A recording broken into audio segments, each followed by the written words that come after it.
And good morning and welcome to an overcast Bethesda cricket ground where we continue the CWI Rising Star on the 15 bilateral series played between the Windward Islands and the Leeward Islands here. The Windward Islands, they are leading 3-0, and we're going to go straight over to Vernon Springer. He's going to give us the pitch report and the toss.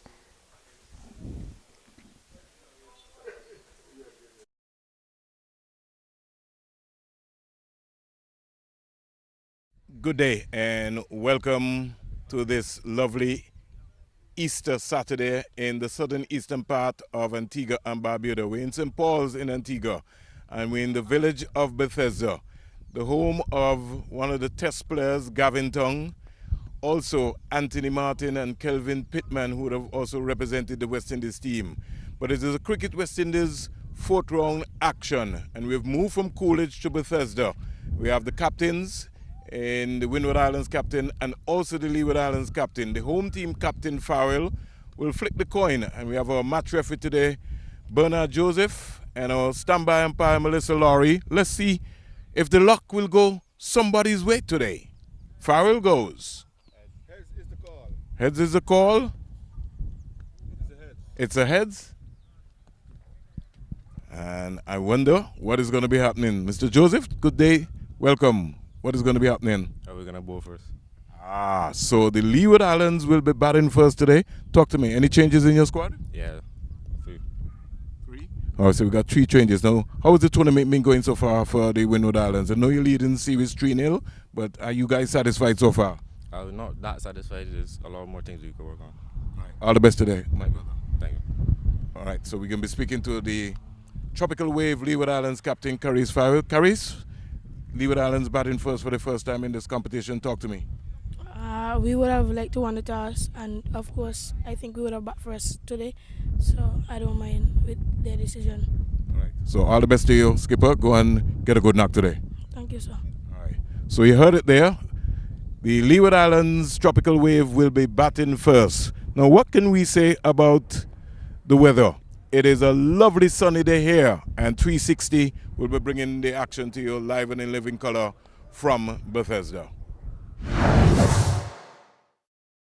And there we have it, the Windward Islands winning the toss in this one, and they decided that they're going to change things up a bit. They're going to have a bowl first. The Windward Islands inserting the Leeward Islands in this one, and this is the first time we're going to see how the Leeward Islands shape up having to bat first in this encounter. The Leeward Islands today, they are going with Caris Farrell, Andre Peters, Isaiah Harris, Deshaun James, Aidan Williams, Adonai Ali, Elijah Miller, Dante Odlum, Demore Prentice, Ian Jeremiah, and Nicholas Hero. As we see the first delivery, Vernon Springer has come back alongside me. First delivery from the captain Joseph, sort of dying on James, the wicketkeeper. New pitch, new conditions, new environment for these two teams. We had the first 3 matches up at the CCG. We're now out in the countryside. We're out in Bethesda, and no doubt different conditions, and the Leeward Islands would be hoping that the difference in the conditions bring them a different kind of luck. This is Joseph outside the line of the off stump again, showing that he has good control. He tends to just try and get the ball on or about the off stump and hold on to that line in Deshaun Joseph. Today he has Derwin Lewis, Alex Armstrong, Nian Davis, Javian Benjamin, Ron Charles, Dylan Joseph, Ahmad Williams, Dylan John, Caleb Charles, and Evan Gilbert in the squad today. Outside the line of the off stump, again just dying. So early days yet, the pitch doesn't look to be one that is very quick. The bounce is pretty low to start, and it means that the Leeward Islands batters are going to have a good, nice look at it before they look to start to play any shot, Springer. Yeah, pretty early days. Windy conditions here at Bethesda, then more. Yes, this is Joseph, and he's bringing the batter forward, and he's playing this one quietly along the pitch. That's James. Opening the batting once more, Deshaun James for the Leeward Islands.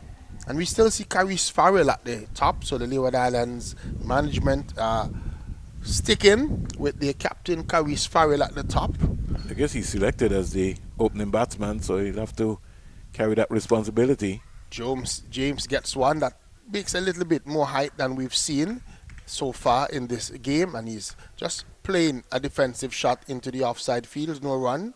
So 2 slips to start. There's a man at third man, he's pretty wide. Then there is point, there is cover, mid-off, mid-on, mid-wicket. And there's also a man down on the fine leg boundary. Joseph is into James. And James playing sort of a naughty shot to a delivery that kept low. Still threw the bat at it, not making contact into the gloves of Benjamin behind the stumps. And ends a maiden over to start for the Windward Islands. Leeward Islands yet to get off the mark. We just had 1 over. Yeah, so the Windward Islands pace attack continuing. And if we look at it, Joseph, during this series so far, you would have to convince he's picked up 5 wickets in the process. 8.13 overs, 1 maiden, 21 runs, 2 wickets, 6-1, 25-3, and 8-1, 24 not. He's been consistent. And like I said, the seam has been seam bowling all the way. Then more between the Leeward Islands and the Windward Islands attack. Has been, and we have seen some good prospects, some good young prospects in terms of the seam bowling. Especially John. And when you look at John's figures, then more. 8-1, 22-2, 6-1, 9-2. And the last game, 9-1, 34-4. So he's got 8 wickets so far in this championship. Here we see in from the northern end, a delivery that Caris Farrell again is playing at a wide delivery, but his feet just look locked on that occasion, almost falling over after he played that shot. He's going to have to really get those feet moving if he's going to be effective, and that has probably been part of his problem, is that he seemed to lock his feet very early in Caris Farrell, the Leeward Islands captain and opening batter. This is John, is in, short of a length delivery, and it didn't rise up as high as Caris Farrell expected it. Made it look like almost getting himself into trouble. He was on the back foot playing that one, played it defensively in the end, no run. One without loss. So just 1 without loss, that wide delivery that we saw first up from John. Wonderful part of the country to be. Denmore. It is. And Caris Farrell is going to get his first run as he played one into the square leg region. So he's off the mark. Short of a length delivery from John, and he just got on top of it and worked it into the forward square leg region where umpire Shekels is located. And one would have to say that we're in the home of Gavin Tongue, Anthony Iroots Martin, and young Kelvin Pittman, who I understand got selected then more for the Leeward Islands for the 4-day competition. Bold! Just what you were talking about then more. John on the back foot, not getting James correction on the back foot for that delivery from John, and his off stump is knocked back, and a naughty bit of stroke there. Didn't move his feet at all, just stood there, tried to play that one with the bat, get beaten, all ends up, and Leeward Islands losing an early wicket. And the Windward Islands would be happy. The Leeward Islands, they are 2 for 1. Look where the bat face was then more. Looking to play around the ball rather than straight. Got to look to hit the ball up the V, more or less.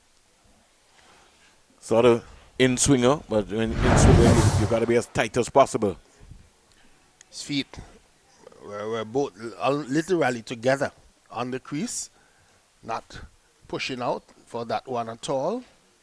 Caris Farrell just wants a change of bat as we see Prentice. Demore Prentice coming in, a right-handed batter coming in at number 3. And he needs some runs. He needs to get in and show more than just potential. He needs to add runs to that potential that he has. Lots of figures out today. Having a look on at this one. we're hoping that some more folks, especially those of you who are home that are listening to us, would make your way out to Bethesda to come and support the under 15 boys. Leeward Islands inserted this morning and has already lost Deshaun James, the opening batter. This is Prentice facing John, who has been the pick of the bowlers this tournament, and he's beaten outside the line of the off stump by a good sharp delivery from John. Short of a length, just going past the bat of Demore Prentice into the gloves of Benjamin. No run. Good effort ball there from Ryan John, who has shown, he's demonstrated to be able to get the ball to go in and out. He has an inducker. Yeah, and he tends to try and get the ball to swing as well. Here is he in, a pitched up delivery, coming down hard and driving his Prentice, but knocked down by John on his follow through no run. So just one slip early for Prentice. And these captains tend to be a little bit defensive. If something that we've seen throughout this series, that Well, I think the Windward Islands will be more attacking than the Leeward Islands then more. they have been. A little hesitation there then more. That was always a single. Always a single. That Prentice one was ball watching. Yeah, he played that one down to third man. Not sure why he was watching the ball, because should have just played that one and taken off on easy single. Caris Farrell having to scream at him to call that one through. They got it easily in the end. He's on one of three deliveries. Caris Farrell, who has faced two deliveries, is on one. 2 overs have gone. Leeward Islands, they are 3 for 1. If you've just joined us, Deshaun James was bowled in John's first over without scoring. And I think Deshaun James has not necessarily lived up to the billing in terms of runs. I think he's much better than the scores that he's gotten so far. He just needs to probably have a little bit more belief. New over, beaten outside the line of the off stump is Prentice. No foot movement again, almost falling over after being beaten. You gotta be moving. You gotta wake up. You know, it's just casually just going across the crease. You're either forward or you're back. Can't be, your hands can't be going. They said that Prentice is a little bit nervous at the start. We hope that he gets over that nervousness, as we see Joseph is in, right up to him and beating him once more again. Playing and not moving his feet, almost a similar type situation to the shot before, where he almost was falling over into the offside. Groundsman tested again, then more. Yeah, we have some clouds overhead, and the groundsmen just making sure. Just be on standby. Beaten outside the line of the off stump again is Demore Prentice, and Joseph continues to just pry outside the line of that off stump, being consistent. And 3 deliveries in a row. He's gone past the bat of Demore Prentice. So we have Aiden Williams to come. Isaiah Harris. Harris, who I believe here is an opportunity for a run. They're going to get it in the end as the ball went into the forward of square leg region. The field at mid-wicket having to run around. So Prentice gets his second run. Sort of amazing then more. Sometimes we have to give a lot of credit to the groundsmen, especially in rainy conditions. You know the area out here then more than I would. So I think it's going to be, we expected to have some scattered showers. Yep, the weatherman says that there's about a 50% chance of rain today, and you're going to have some scattered showers, and the breeze is not as strong as it was the last few days. Farrell gets a good sharp delivery on the line of the stumps. Thinking about the single on the misfield. Yeah, remember they don't want that at all. Leeward Islands had 2 tragic run out in the Almost every game they've had a in the run. last game, and almost every game they have to figure out the language that they speak to each other. But it's basic. Yes, no, wait.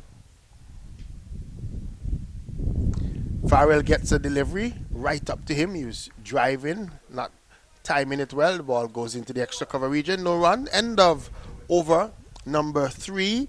Prentice is on 2. Caris Farrell on 1. Leeward Islands there 4 for 1. Just looking at Joseph, the skipper for the Windward Islands, as compared to, and this is a different ground than more, so I could see him feeling his way, not really into his full rhythm, but still being able to be consistent and landing the ball in the right area.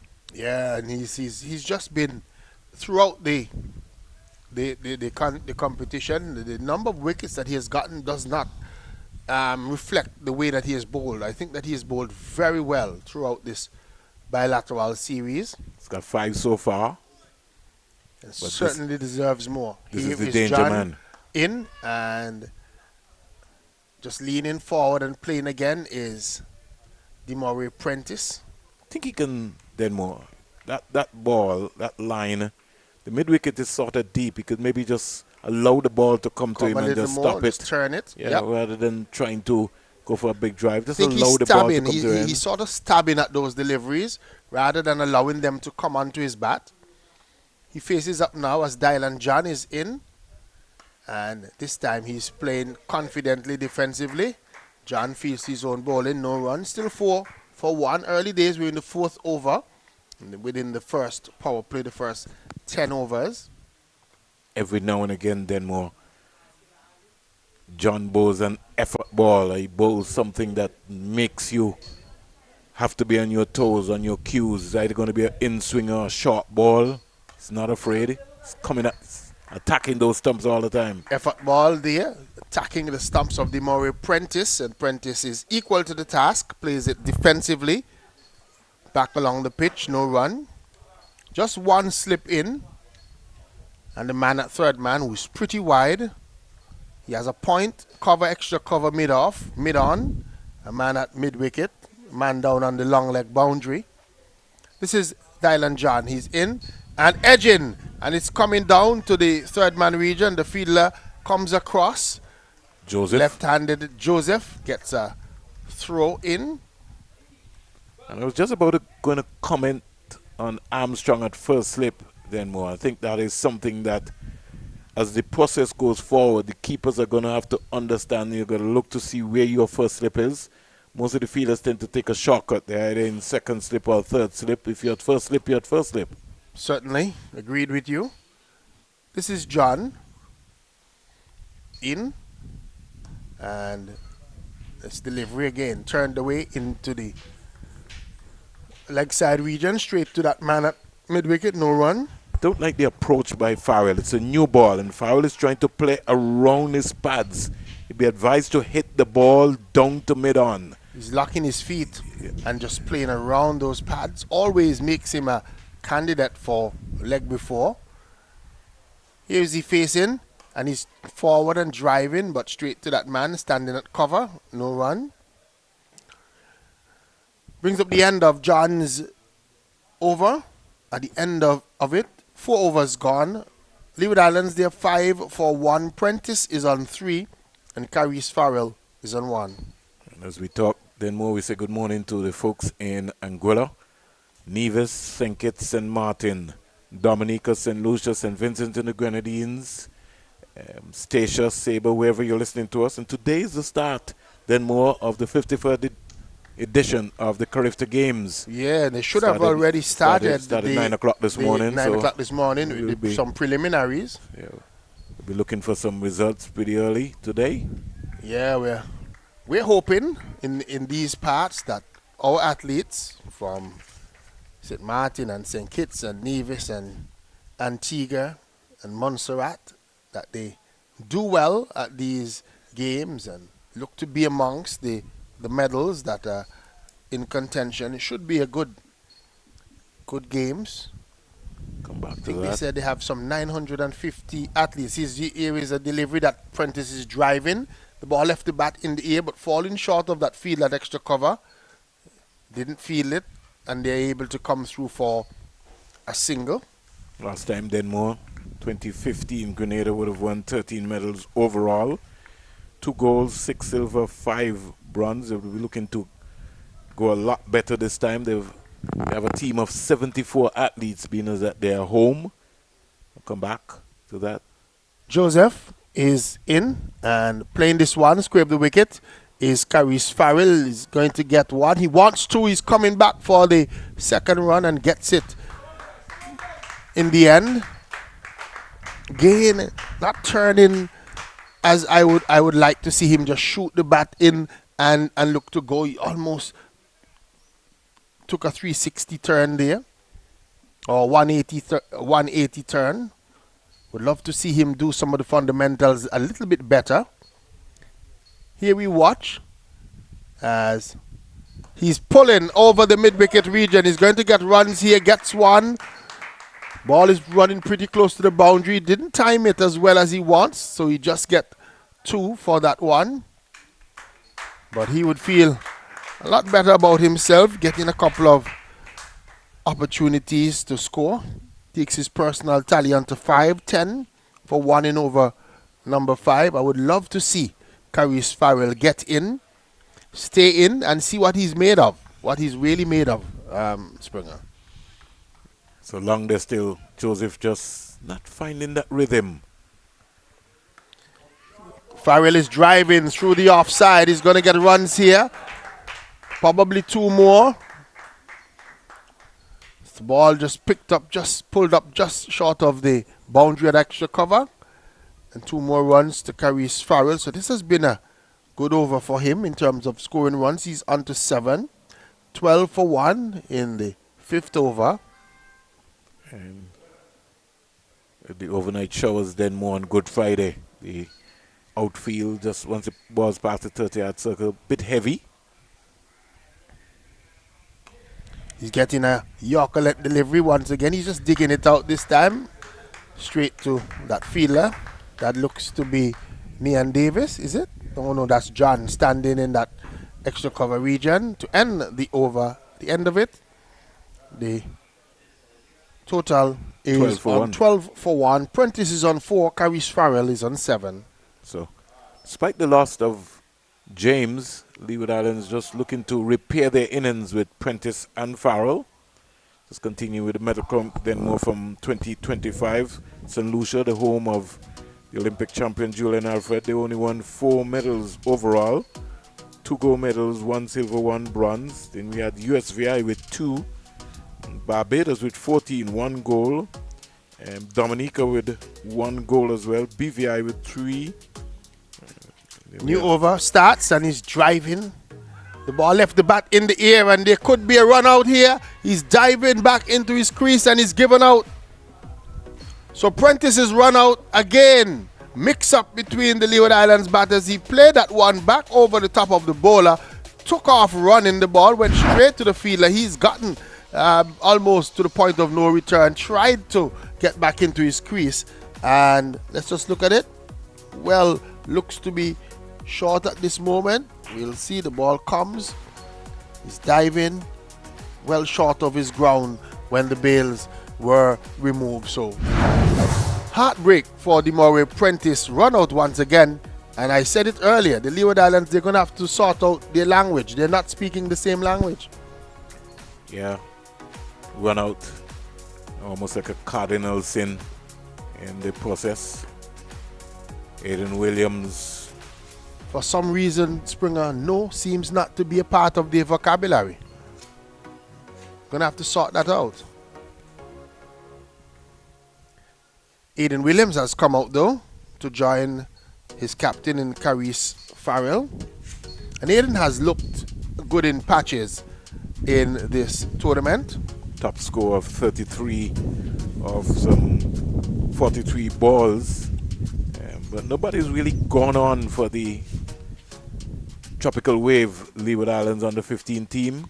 Could just be the day. To Aiden and Aiden Williams, and he's playing defensively. First up, getting that one right on the middle of his bat along the pitch no run. So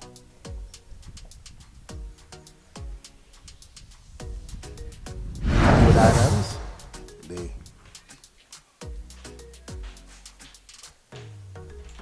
in a little bit of trouble early on. Here we watch as a slow delivery is bowled to Aiden Williams, and he's just forward playing it defensively. There's no run. That one, you could see that slow delivery in the action of Dylan John. Clever bowler. And this is a good contest. This has been a good contest between Williams and John in the series so far.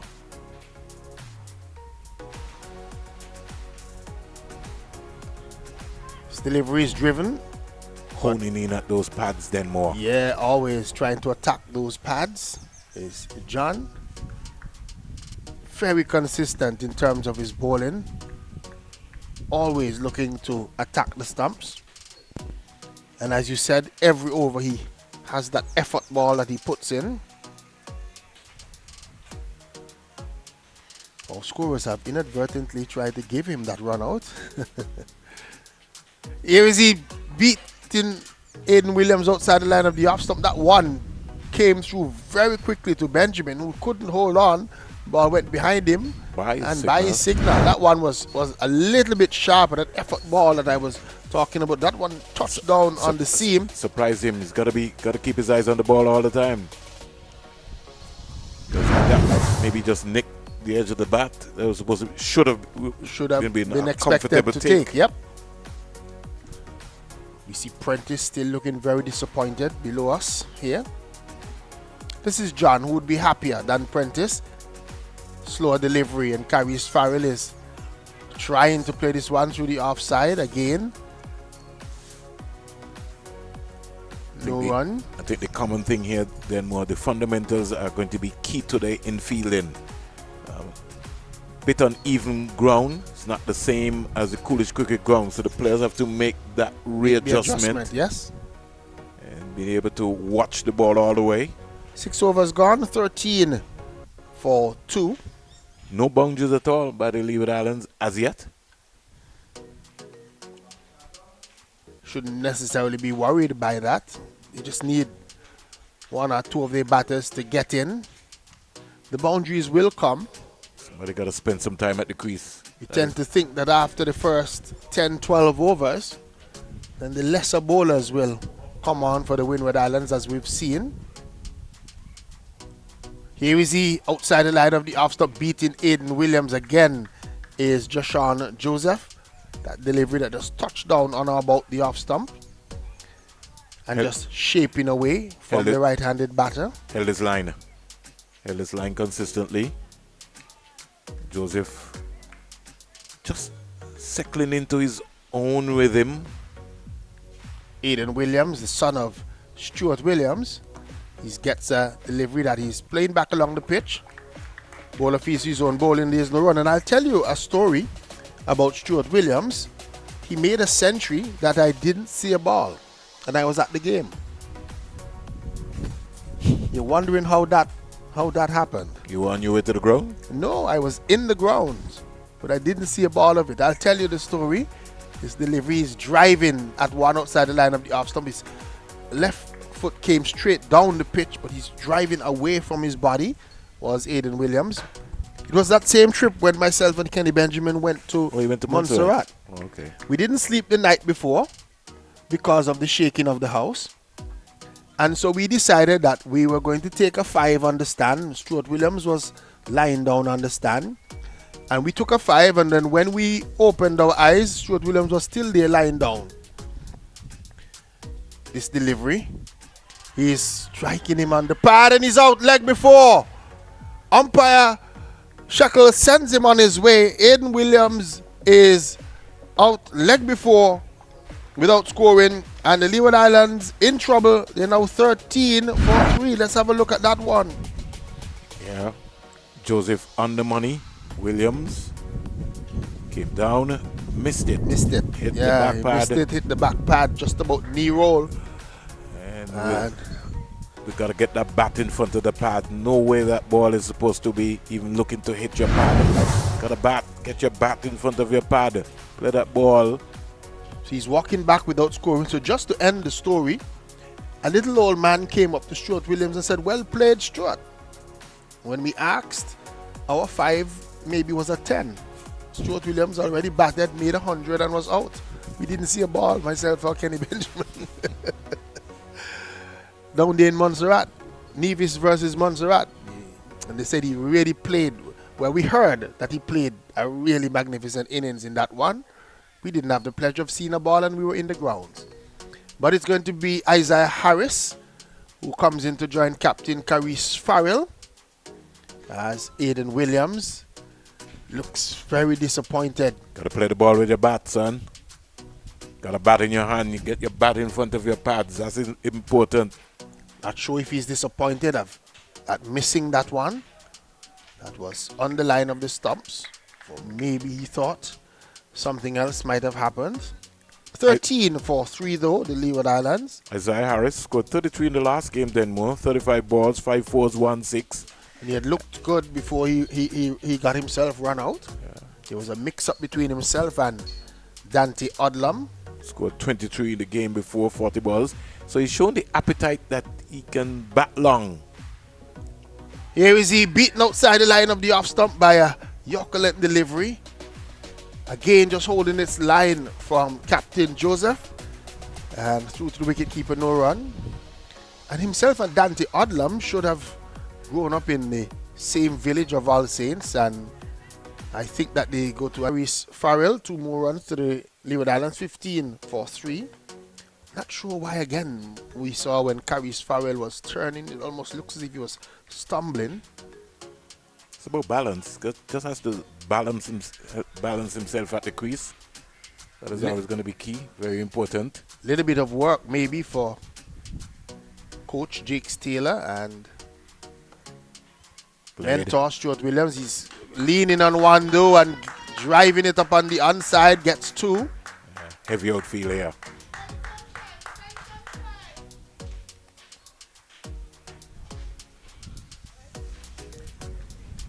Very comfortable 2 runs there in the process.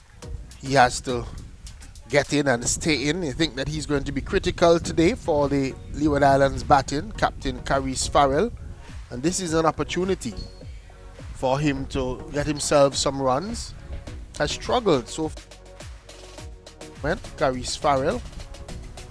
This is probably the longest he's batted in the tournament. He's in over number 8. Gets a delivery from John and he's driving through the offside. Should get 2 more. As the ball is just running down the hill, as we would say here, running down that slope. And once it gets past the fielders, they in and it's running down that slope, always an opportunity to come back for a second run. Outfield not as quick as we would want it to be. Had some overnight showers. And there's still some clouds around. Looks a lot better in that eastern section. This is John beaten outside the line of the off stump is Carice Farrell for a delivery that touched down and just straightened on him. Went past his bat into the gloves of Benjamin. No run. As he goes through his career, then more, he's going to have to understand to allow the ball to come to him rather than going to the ball. A lot of times he overbalances rather than allowing the ball to come to him. He's got to be tighter in defense. He has to give himself a chance at the crease. CWI Rising Stars bilateral series between Jamaica and Trinidad and Tobago. This delivery, he's again just almost stabbing at it. Just falls away on the onside and goes up on the onside to end over number 8. At the end of it, Isaiah Harris is yet to score. Carice Farrell facing 17 deliveries is on 13. Leeward Islands 19 for 3. 19 for 3, and they continue to lose wickets then more in the power play. Almost all of the games before this game, they've lost early wickets, and it's really put some real pressure on their middle order. And the same trend continues here today. We have 8 overs bowled, and they already lost 3 wickets. And 3 important batters as well. 3 batters that were expected to do well. All right, well, Joseph the best starts a Luke new Shaw was over Dropped. and he's dropped. Raji, That one not winning came the toss. off What the would you have done? edge of the bat and went through the slip region. It's down to the third man region. I think we could The make fielder having use to of it come if we had around done from Yeah, the fine leg not boundary getting because that victories in third the last man couple of is games, but very he wide. certainly put up a lot of And fight. So I'm let's just sure have a look at any it. thoughts I coming think from Armstrong this is one just to get too a close victory? then more. Yeah, we Remember have that's what I was a lot of talking about. confidence If going he's in into first this slip, game. he's in first The slip. guys are very Yeah, motivated. went right They over the get top ready of to play. Armstrong. No man's land. Also, No your man's home land ground, should have. He has to your go hometown. How do you more. feel The to keeper, be I think, captain the in position League into the Under wicket 15 keeper in is this also game? going to be very It's a important. great feeling, so no, I Joseph just have again to represent Isaiah Harris. Jamaica This well time and Harris do is my getting best. a single as the All the ball best to you, and we look just forward to the opens the face of the bat, runs it So down they to a have third from man the toss. region. Trinidad and Tobago has won the toss, and they have decided He's on to the 3, back. 22 for 3. So an early chance given by Isaiah Harris. I think Armstrong has to give himself some room. He has to go back so he can be able to see the ball because John bowls at a very decent pace. So anything that is nicked off, you have to be able to, at first slip, see the ball coming from the edge of the bat. That seems to be one of the things that Armstrong has to work on with his game. His feeling. Here is a delivery that is keeping low from Joseph. Carries Farrell. Digs it out, plays it defensively, and there's no run. I remember the late Hayden Walsh Sr. saying to us that when you're playing a defensive shot, you don't want any run. So you want the ball to hit your bat and stay as close as possible to you. So you don't need to push at it, especially if you're playing defensive. You just allow it to come on. Carries Farrell, swings at it, it's leaving the bat in the air. It falls safely. They're going to come back for 2 runs. Was hoping to get that one over the square leg region. The ball left the bat in the air. Was going down into more of a long leg position, but fell well short of the fielder on that boundary, and they're able to come back for 2. And the return coming in, Benjamin has got to use both gloves. He's going up one-handed like a goalkeeper. He's got to cut that habit out. Evan Gilbert down on that. Here is dropped. Isaiah Harris is dropped, and then the fielder throwing the ball away as he carries Farrell. It was that was dropped. Was driving the ball, left the bat in the air. It carried straight to that field, that short extra cover in Neon Davis, and when I thought that it was a simple catch, he put it down. Sometimes you need a little luck, and the luck that Farrell maybe might need would be that drop chance. He has to forget about that though in Carries Farrell and Neon Davis and move on. So 24 for 3, the score says here. Here is Joseph is up to Isaiah Harris, driven back along the pitch for the ball, and there is no run. So end of over number 9. 9 overs bowled, 24 for 3. The captain Carries Farrell is on 15 from 20, and Isaiah Harris is on 3. Joseph continues 1 for 13 so far. Yes, Joseph 1 for 13 from his 5 overs. According to the rules, he can bowl 1 more in this spell before he has to take a break for about an hour or so. If he comes off now, he has a 50-minute break. Carries Farrell is turning one into the onside. It's going into the square leg region for the first boundary of the day. So it was straight on his leg stump, and he just clipped it into that forward square leg region, and it raced into the boundary for 4. Yeah, lovely shot there by Farrell. And a boundary which will give him some confidence. He goes up now to 20. 20 in the process. Total on to 29. 29 for 3. One thing for sure, I know he's going to hear his mother's voice for the rest of the day. He's driving on the bounce to the man at extra cover, Dylan, that's Neon Davis. Had a plug at the stumps. No run. I think he also has to understand he's got to start. He now needs to turn that start by occupying, spending some time at the crease. I think when he gets into a scoring mood, he just feels like he wants to go. Has Yeah. to be able to spend time. He has all of 40 overs to bat. Here is he turning one on the onside. Yes, then no, and I trust should have been a lot better there from Armstrong. He's got to get the ball right into the keeper's gloves. Armstrong seems just to be a little bit of a liability in the field. Has to work on that, especially at this early stage of his career. More or less game awareness and knows where he is in terms of his angles. Farrell gets a delivery right up to him, just comes down hard on it, playing it into the mid-wicket region, no run. I think he has to play that ball then more. He has to hit that ball down the ground. He was playing around that ball. Got to understand that John is getting the ball to in-swing. And when John is getting the ball to in-swing, you got to have a straight bat. Don't want to be falling over. John is in once more. Driven, left the bat in the air. He gets one. Opportunity to come back for a second run. And Isaiah Harris sprints back, gets back easily. And they're able to come back for two. John is so competitive. He's always in the game. He's looking to prize out the wicket of the captain. They know how important it is to be able to dismiss Caris Farrell. And they seem that they have a bet where they're figuring out who's going to get Farrell. Farrell has got other ideas. He's 22 so far. Has to stay there. Here is he facing. And he's looking to again turn one on the leg side. Ball takes him on the pad and falls away into the region of Alex Armstrong and brings up the end of over number 10. At the end of it, 31 for 3, the Leeward Islands. Yeah, 31 for 3. First 10 overs gone here. Farrell maybe just getting a water break. But he maybe just doesn't need to worry too much about the water break. He has to spend some time. He has to understand that he has another 40 overs to bat today.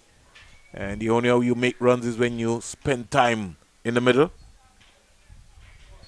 Still some 240 deliveries for the Leeward Islands to face. So quite a way to go. And these two batters have to recognize that it's still early days yet. Just 10 overs gone. And they would need not to worry that they only 31 runs, but they need to occupy the crease, keep the scoreboard ticking over. Batting is fitness as well too, Denmore. If you're not fit, you can't bat long. Here's Joseph with his 6th over, and on the back foot and playing it defensively is Isaiah Harris. No run. So we're in Bethesda, out in the countryside. We're on the... I prefer to hear rural side, Denmore.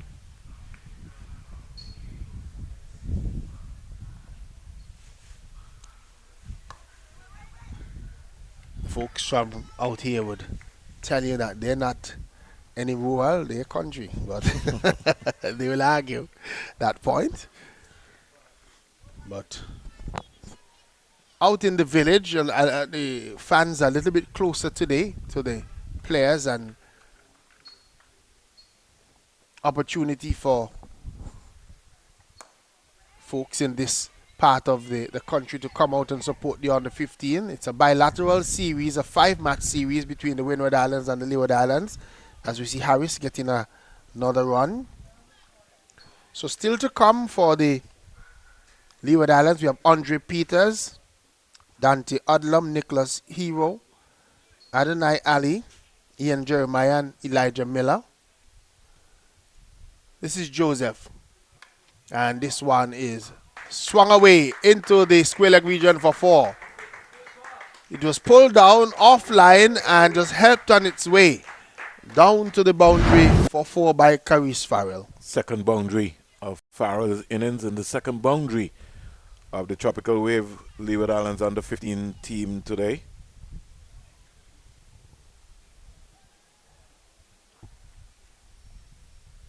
Farrell with his best score so far in this tournament.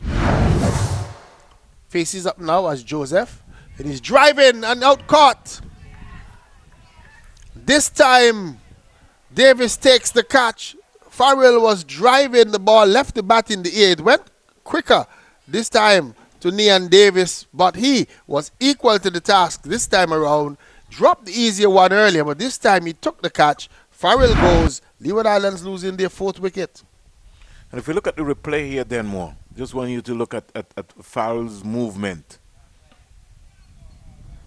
Just really catching practice, you know, really didn't really go into the ball as if he wanted to hit the ball lazily. A lot of bottom hand bottom as well. hand, yeah, in gotta that spend shot. some time and Needs allow to. the ball to come to you.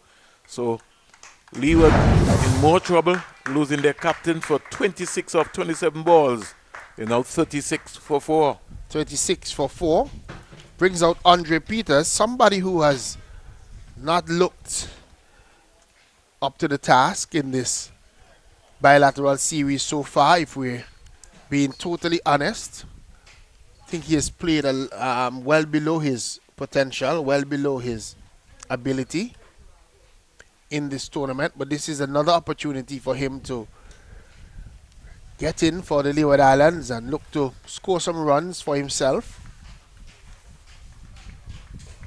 36 for 4, the Leeward Islands, and the Windwards would be happy because they're getting wickets at regular intervals. Peters turns this one nicely into the onside to start his innings, and he gets 2. That was a nice looking shot there by Peters. Timed it very well too. Got it past that square leg region and picked up 2 runs. End of over number 11. Leeward Islands 38 for 4. 2 for 21 there from Joseph, the captain for the Windward Islands, from his 6 overs. And so the middle order will have to rebuild and rebuild very quickly. Charlene.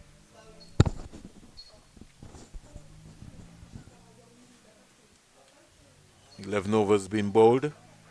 We're about to start over number 12.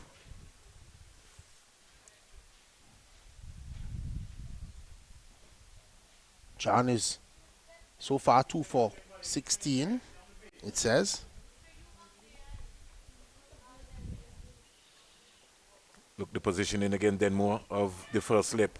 Swan is edging, coming down to third man region. Joseph is knocking it down and then has a left-handed throw back in. Dylan Joseph, the left arm spinner, it says here, with the number 15 on his back for the Windward Islands. 2 more runs to Harris, 2 more runs to the Leeward Islands, 38 for 4.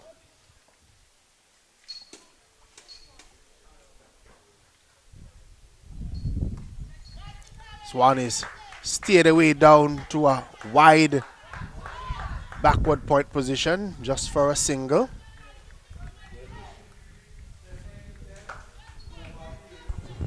.41 for 4. We're in over number 12. So after this over, we're definitely going to see change of bowling from both ends. The seamers having completed their 6 over allotment according to the rules before they have to take a break. Here is John hoping for another wicket. Leaning forward and just allowing this one to go by outside the off stump is Andre Peters. Into the gloves of Benjamin behind the stumps. No run.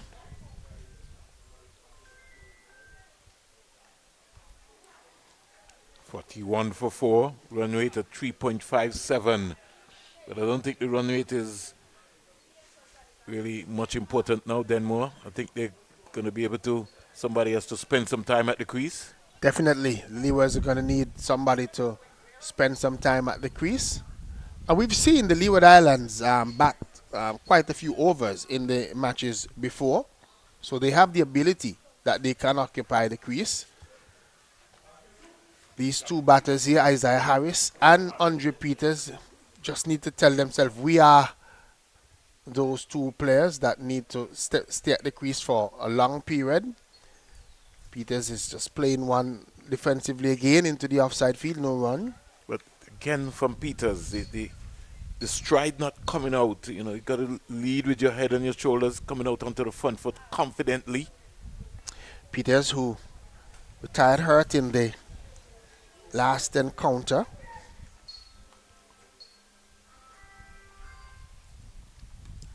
Use this one coming off the edge of the bat again, coming down to a wide third man position. Dylan Joseph with his left-handed throw gets it back into the wicket keeper's end to end over number 12. At the end of it, the Leeward Islands, they moved on to 42 for 4. 42 for 4. Harris is 7 from 10. Peters is 2 from 4, the son of Orlando Peters. Also, good morning to his grandfather, Ferdy, who I know would be very close to his phone or his television, looking at this innings, along with his grandmother as well. No doubt. Very supportive. I first met Ferdy Peters a long time ago, Denmore. I think I could remember part of his garage. He set up a little batting cage and also ordered a bowling machine for Orlando Peters during that period of time. Always making sure to get him prepared. Got a new bowler, Denmore? Yep, Gilbert with the number 13 on his back, Evan Gilbert. He's got some pace, Denmore, so I'm warming up. I remember one morning you told me that you passed into the net and you saw a youngster. I saw a youngster, a left-arm fast bowler. His first game at the Coolidge Cricket Ground, he bowled 2 overs, no maiden, 7 runs, no wicket. A little bit ragged though. Well, that's okay. But it's okay at this early stage. Here is he outside the line of the off stump, called wide. Starts with a wide. Sometimes you also have to think, as I look now, Denmore, I wonder if he's bowling from the right end. That's sometimes the slope coming down. I think if he was bowling from the goalpost end, coming down, you know, with his rhythm, something that they have to kind of look at.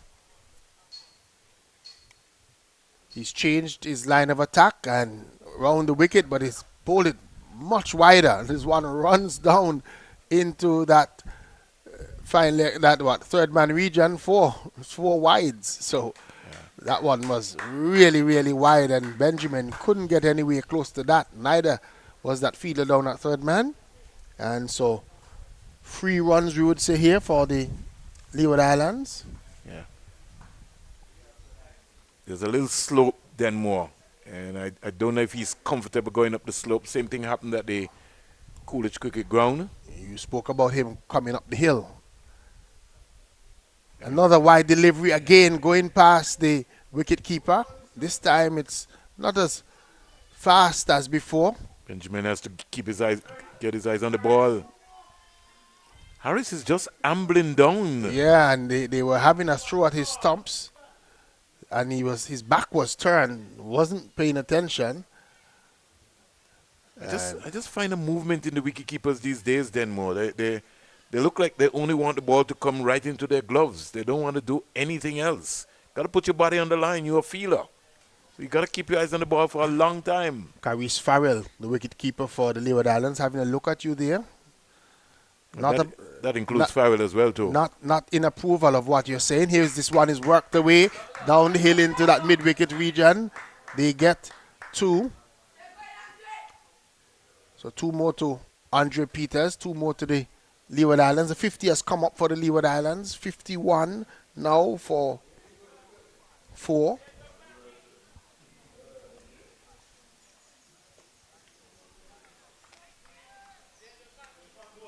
Yes, just switched over to 53 for 4 in over number 13.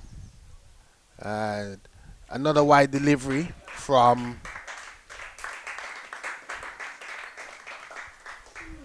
Gilbert. So far in this over, he's bowled 4 wides.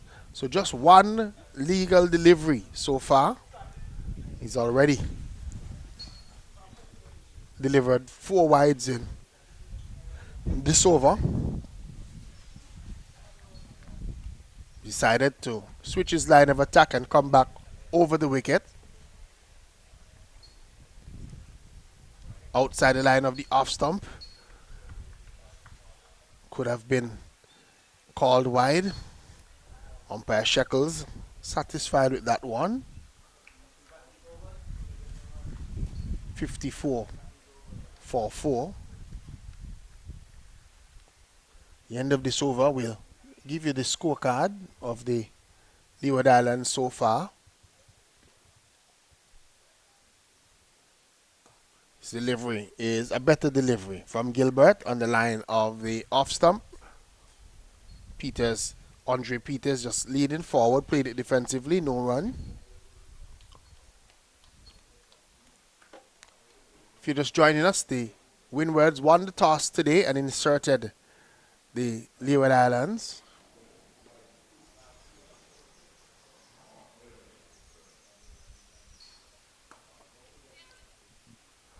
This one is played away into the leg side in the mid-wicket region. Tumbling away is Alex Armstrong to do the fielding, no run.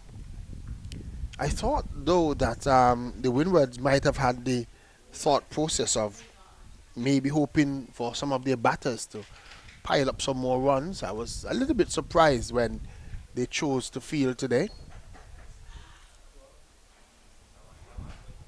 Again, the wicketkeeper not taken. Yeah, you got to keep his eyes on the ball. He's not watching the ball long enough then more. Yeah, the ball just bouncing. The first thing he does is turn his head. So if you turn your head, that's what's going to happen. Probably just saw that one bouncing before him and was slightly taking a little bit of evasive action. Wicketkeeper Benjamin gives Leewards their 55th run. I was thinking, though, Springer, having already won the series, leading by three matches to nil, that the Windwards would have wanted maybe personal milestones in terms of their batters, to pile the runs up. A wide delivery outside the line of the off stump, waving the bat at it, was Isaiah Harris not making contact into the gloves of Benjamin to end this over. At the end of it, 55 for 4 after 13. The Leeward Islands. James didn't score. Caris Farrell made 26 off 28. Prentice made 4 before he was run out.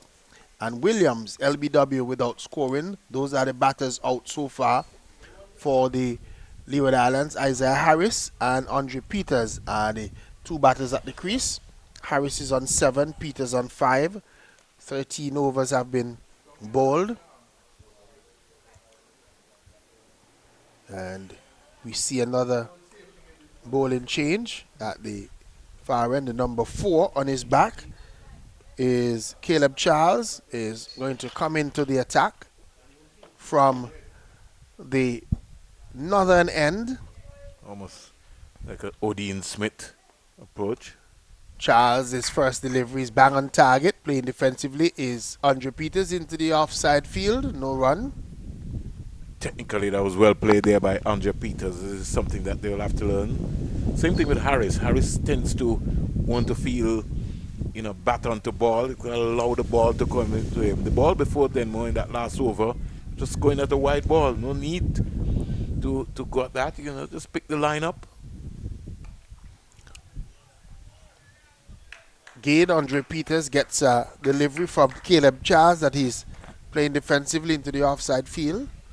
And the fielders have just gone a little bit deeper. They're now just about on the 30-yard circle, starting from that edge of the 30-yard circle.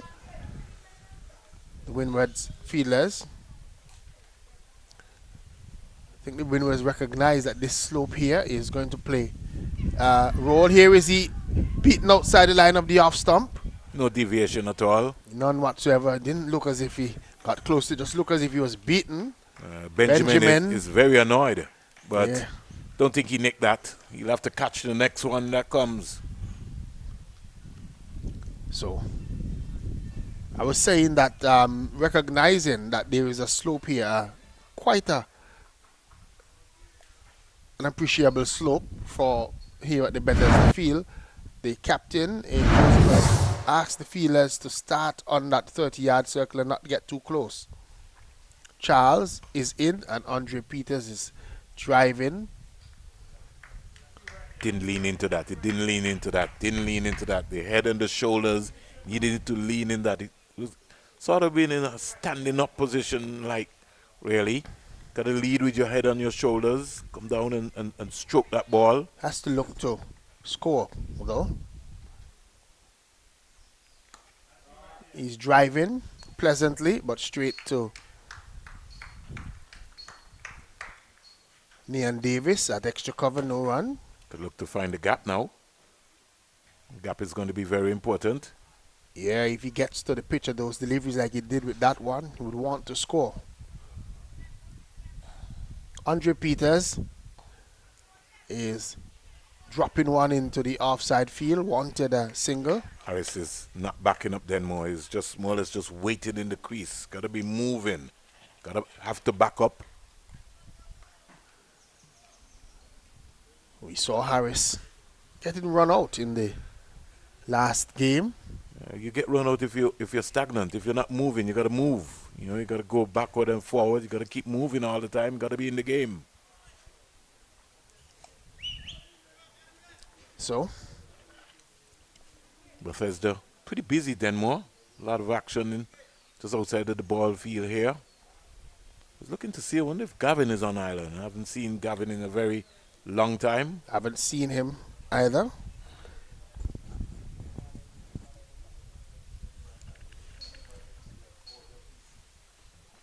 Looks as if it's going to be Ron Charles, the leg spinner, number 33, on his back.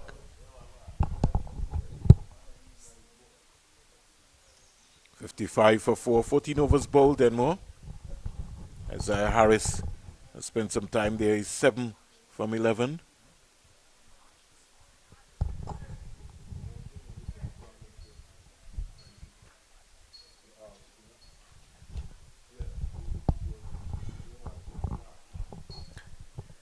So 55 for 4. Ron Charles is coming into bowl. Captain is just making sure that his fielders are in the positions that he wants them. He has a slip in. The man is at backward point. He's just asking that man at extra cover to go a little bit deep. This one is played away into the offside field by Harris, no run. Man who was at long off now comes into the circle. Long on his back. There's a straightish mid-wicket. There's a deep man forward of square in the boundary. And Isaiah Harris is tugging this one into the mid-wicket region. And they come through. They get just a single. Lucky to get away with that from Isaiah Harris because that's his strong point area.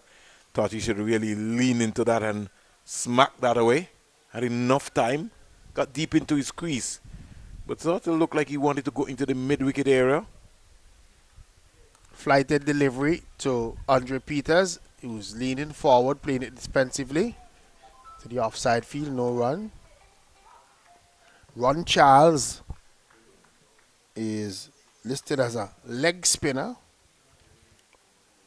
One that is looping to the right-handed Andre Peters. He's driving it out to that short mid-on position. No, even where Armstrong is feeling Denmore, he has to give himself some room. He's just getting too close. Give himself some room. Here is Peters pulling at one down the leg side. The edge found, taken behind. Peters looks disappointed, but Shekels is convinced that he nicked it. The Windward Islands getting another wicket. It's now 56 for 5. Yeah, 56 for 5. Very soft dismissal there from Peters. Seems to have got something onto it. He's annoyed, but the umpire is in the best position. And good take, good catch by Benjamin. And Peters comes back. Yeah, Peters should have really been looking to hammer that one because it was a poor delivery. It was short of a length. It was going down the leg side. And he was almost just offering at that one rather than looking to really smack it away. Edge found, taken behind by wicketkeeper Benjamin. Benjamin was convinced that Peters edged that one. Peters didn't look so convinced, but Shekels was convinced as well. So Peters back in the pavilion, 56 for 5 in over number 15.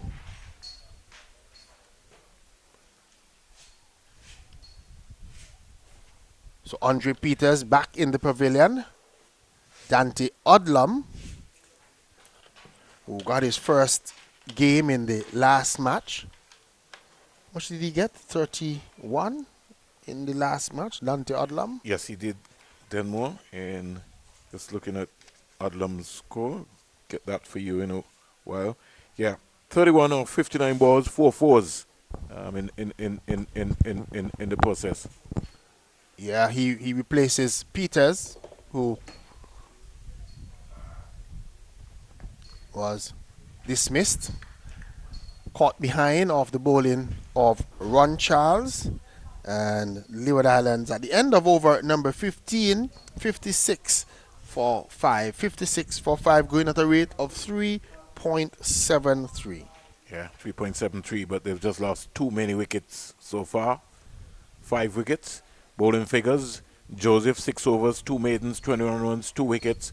John 6 overs, 1 maiden, 20 runs, 1 wicket. Gilbert 1 over, no maiden, 12 runs, no wicket. Charles 1 over, 1 maiden, no runs. And Charles, the next Charles, we had Caleb Charles, and now we have 1 over, no maiden, 1 run, 1 wicket. 56 for 5. Yep, so we might have to just do Charles K. And we also have Charles R. So Ron Charles will be the spinner. Yep, this is Caleb Charles, the seam bowler. Has this delivery to Isaiah Harris. Plays defensively into the offside field. No run. Bowling that hard length, Caleb Charles. And he keeps charging, he keeps coming through. Could see him running in with some vigor. Sort of big, strong boy, 14 years old. Almost like an Odin Smith style. Here is the in. Up to Harris, and Harris stays one into the offside field again. No run. Windward Islands fielders just, as I say, just about on that 30-yard circle, starting on that 30-yard circle and walking in as the bowler moves in. Caleb Charles comes in now. He's in to Isaiah Harris, and Harris gets one down the leg side, called wide, was looking to help it down to a fine leg region, doesn't make contact. 57 for 5 the score goes on to. Harris is on 8. Odlum just facing the one delivery. Opportunity again for Dante Odlum and for Isaiah Harris to try and put a partnership together for the Leeward Islands. Harris gets the delivery right up to him, plays it defensively. No run. Over in Jamaica, Denmore. Trinidad and Tobago batting first. They are 21 without loss. Guerrero is on 17 not out. So had a low scoring encounter, the last one, hoping for much more runs in that one. Anything from Guyana? I know that they would have nothing. Had a venue change once more. Here is he flashing outside the line of the off stump is Isaiah Harris to a delivery that was right up to him, not making contact. Through to the wicket keeper it goes, no run.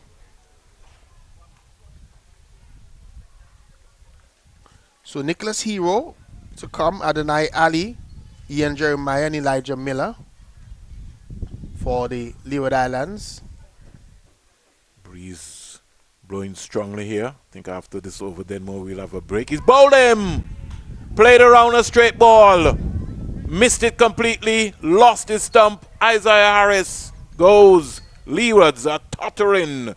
57 for 6. 57 for 6, and a really poor way to go for Isaiah Harris. It was one that was right up to him. He was playing around it rather than trying to play it straight. Was looking to go leg side and lost his stumps. We just have a look at it once more. Yeah, just trying to get a full pitch delivery on the leg side. Missed it completely, and his middle stump knocked back. That's the end of Isaiah Harris and the Leeward Islands in serious trouble. 57 for 6 and in over number 16 as we're taking a Dasani water drinks break.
So And welcome back after the Dasani water break. Sorry there, Denmore, 57 for 6.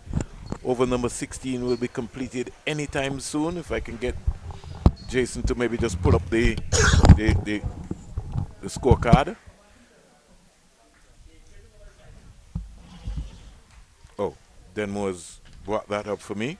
Got to be able to find my iMobile glasses, of which I think I've done. Deshaun James was bowled John without scoring. Farrell was caught. Davis bowled Joseph for 26. Damari Prentice was run out for 4. Aidan Williams LBW to Joseph without scoring. Isaiah Harris bowled Charles for 8. Andre Peters caught Benjamin wicketkeeper bowled Charles for 5. And Dante Adlam not out not. Score is 57 for 6. And the action will continue here in a very big way. The umpires today is Donald Shekels and Felix O'Geese. The match referee being Bernard Joseph, first class umpire. Windward Islands under 15 won the toss and elected to field first here. Caleb Charles down the onside. And Odlum Nicholas Hero missing out there. So over number 16 finally comes to an end, and at the end of it, the Leeward Islands 57 for 6. 57 for 6. Just want to be able to got the batting card here, as you realize. Almost looks like a telephone number. 0264 085 00. Extras 14, 57 for 6. Still opportunity though for Dante Odlum and for Nicholas Hero. We saw Hero in the very first game occupy the crease and bat a number of overs, so we know that he can bat overs. He just needs to get into that frame of mind with Dante Odlum and to put on a partnership now for the Leeward Islands. Number Still, 15, new bowler Denmore. Joseph. It's Dylan Joseph who is continuing. He's a In fact, he's starting. He's starting. He's a left arm spinner. Left arm spinner. But on a serious note, Denmore, back and across, one has to give major credit to the Windward Islands Cricket Board because they always find a way, Denmore, to have a tournament. And the excuses I'm hearing in the Leewards are just totally unacceptable. If only 4 countries are available, Denmore, 3 countries to play your under 15 or your under 19 tournament, have your tournament. Doesn't make sense that we're trying to figure out that we're going to bring 26 guys to Antigua and to St. Kitts and then come and want to compete at this level. Have to play tournaments. He was driving and missing outside the off stump, no run. Yeah, and I agree with you. I agree with you where I've said it in ad nauseum that they have to find a way. They have to find a way at junior and senior level to play tournaments. Down the underside. The Leeward Islands tournament at the senior level had celebrated a centenary, 100 years some years ago. And we have now not found a way to really play it properly.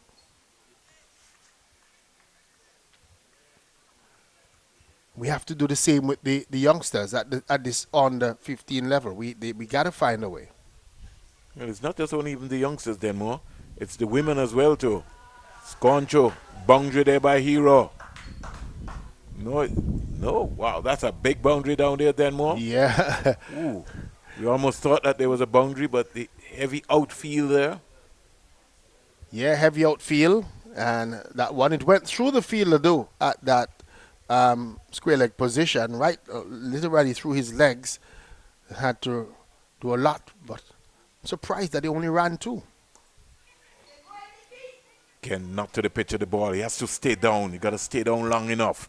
They're looking to come up. Every time they play a ball, they want to rise. You got to stay down and caress the ball. Almost like you're kissing it, Denmore. You know a little bit about batting, Denmore, even though you hit them very far. And like I said to you earlier, that if you're playing a defensive shot, you want the ball to drop close to you and stay there. What is happening here is that these batters are between 2 minds. They're pushing at the deliveries. They're not trying to get runs, but the ball is leaving the bat in the air and almost getting themselves out. They need to recognize that if you're playing a defensive shot, you just want the ball to drop. You have to decide if you're playing a shot for runs or you're just playing a defensive shot where you're just trying not to score. Got to make that distinction and make it very clear and apply it in the way that they're batting.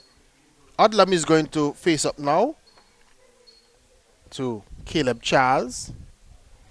60 for 6. We're about to start over number 18. And again, he's just driving this one. The ball leaving the bat in the air. Gets a single in that short mid-wicket position. But again, the ball leaving the bat in the air and carrying for a little bit. 61 for 6.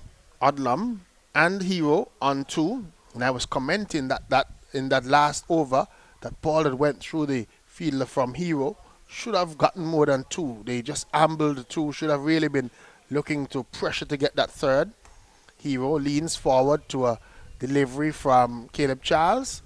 Is it into the offside field, no run.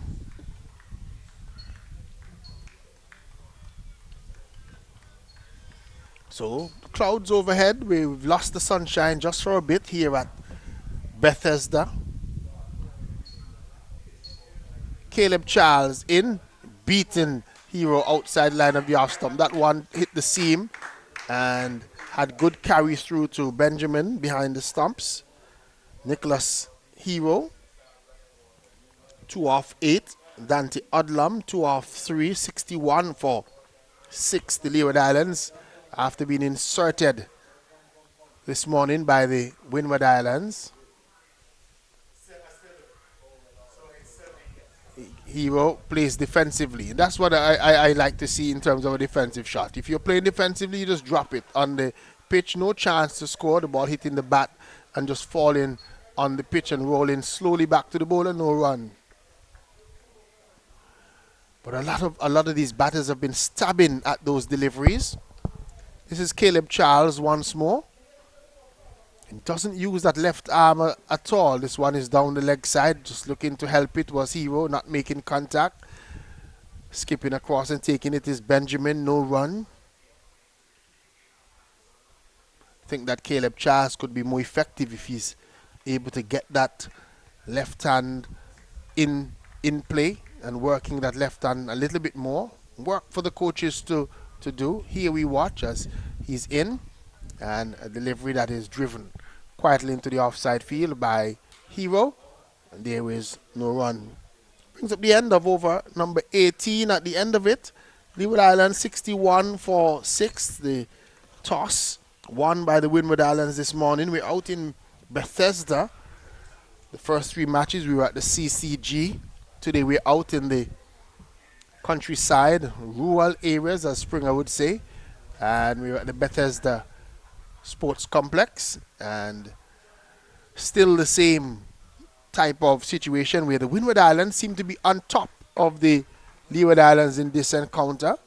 It's the first time we're seeing the Leeward Islands having to set the target. This is Odlum, gets a full toss and he's hitting this one out to the long on region for a single. John comes in off the boundary. So one more to Odlum, one more to the Leeward Islands. Total 62 for 6. Brings the left-handed Hero. And Dylan Joseph, the left arm spinner. Here is he bowling him. Bowling Hero. He was neither forward nor back. He just allowed that one to go through the gate and into his middle stump. Wicket for Joseph. Leeward Islands in further trouble. They're now 62 for 7. Demo, the first thing you have to do is to be able to pick the length of the ball. As a delivery that you're supposed to be looking to come forward to. He's trying to get fancy to run a ball down to third man. Just missed wrong length. He was neither forward nor backwards, Dave, and as you said, he was opening the face of the bat, trying to run it down to third man. Missed it completely. The ball crashed into the stumps, and the Leeward Islands 62 for 7 and in further trouble. Yeah, further trouble. Don't know how they're gonna get out of this, because in the first inning they scored 77. In the first game, Denmark scored 77 of 32.2 overs. They're already now 62 for 7 in 18.2 overs. Yeah, not batting long enough, the Leeward Islands. 50 overs are on offer, so they still have some 31 overs to come after this one. We keep saying 50 overs, Denmark. Sounds like almost climbing up a mountain when we hear 50 overs. Adonai Ali gets his first delivery that he's playing defensively into the offside field, no run. And we've mentioned that at this stage we were wondering out loud the other day if 50 overs seemed to be too much. The Windward Islands got 11 balls close to batting the 50 overs in the last match. As again we see Ali just playing back along the pitch, left arm spinner around the wicket in Joseph. He's in a quicker delivery again. Ali playing him almost like a fast bowler, coming forward and playing him defensively into the offside field where Nian Davis is located. No run. Ali again just trying to force this one away into the offside field, was just giving himself a little bit of room, playing it into that extra cover region. No run. He remains scoreless after 4 deliveries. Odlum is on 3 or 4. Leeward Islands after 19 over 62 for 7. Lovely photo there, looking at the think tank. Hugo, former West Indies player, Roland Holder. And Gregory Brathwaite. And one of Antigua's top all-rounders out of the All Saints era, Mr. Tittle, with his grandson, Akez France, yes. Yeah. So. And let me say good morning to Akez's mom, Anisha Tittle. I haven't seen her. I'm accustomed of seeing her. I had a whole camp, didn't see his mom. Understand she has a young baby that showed up. So that's keeping her busy. Probably keeping her busier than she wants, really, to. One of the real cricket parents, man, cricket mommy, man. I love her energy. Morning to her. Morning to her, but she has not failed to post about him and about the cricket daily on her WhatsApp status, so she's still following. I can imagine I see that big smile on her face, man. Yep. Somebody I've worked with at school, taught her as a primary school child. So I've known her for a long time, somebody that I love and have a lot of respect for. His delivery is driven into the offside field, no run. Sometimes she calls me dad, and I don't know why. Well, you have a lot of you have a lot of adopted children then more. You're a teacher for a long time, almost all of your life. 32 years. 32 years. Yep. And counting. And counting. Still keep going.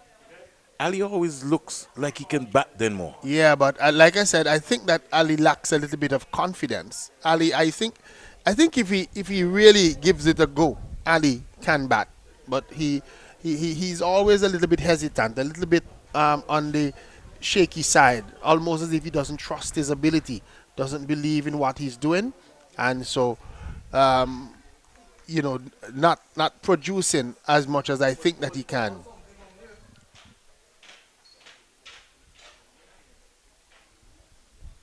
Short delivery. Again, Ali's just playing it square of the wicket. Again, he shapes up well in Adonai Ali.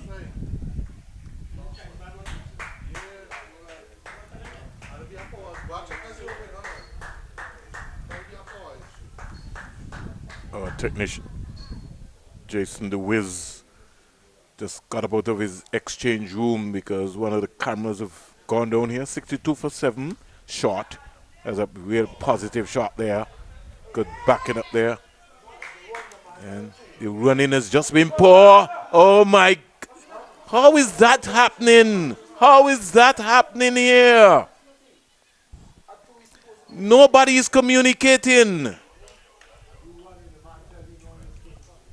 Nobody communicating. Then more, another run out. Yeah, and again involving Dante Odlum. Somehow the communication between these Leeward Islands batters have not been good all throughout this series here. Again, just coming back for a second run. As a matter of fact, it's Ali that's coming off. But Ali, he was at the non-striker's end, had gotten one, and he just took off, coming back down the track, not sure where he was going. I don't think they're reading the scoreboard. We're not in a hurry. You have all day to bat 50 overs. Somebody needs to tell them that they still have 30 overs to go. 30.2 overs to bat. Leeward Islands in deep trouble. They're now 62 for 7, and Ali run out for 1.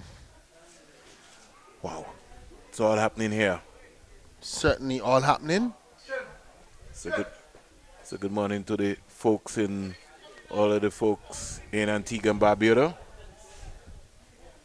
Pierce Stewart, folks in Montserrat, folks in Nevis, in Dominica, wherever you're looking at this cricket. We're bringing it live and direct to you. 62 for 8. Then one looks like we're going to have an early day.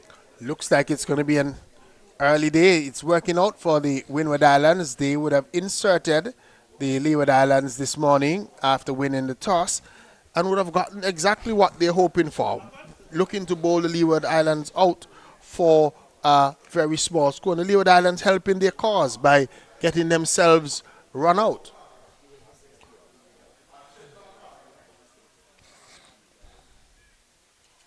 What next? That's the big question.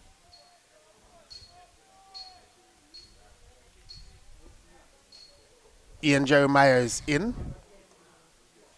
He's driving one in the air over the top of the bowler out to mid-off. And one more to the total.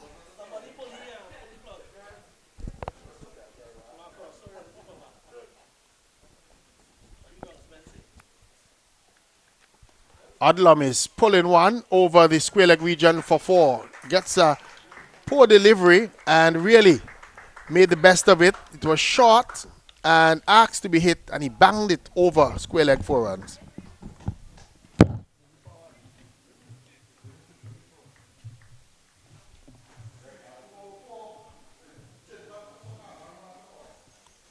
Run Charles, and they get a. This is Joseph, Dylan Joseph, and they get another run to Dante Odlum. Takes his personal score on to 5. And here is he bowled. Right up to Ian Jeremiah, and he played right over that one. Off stump knocked back. Leeward Islands sliding further. They are now in deep trouble. 64 for 9.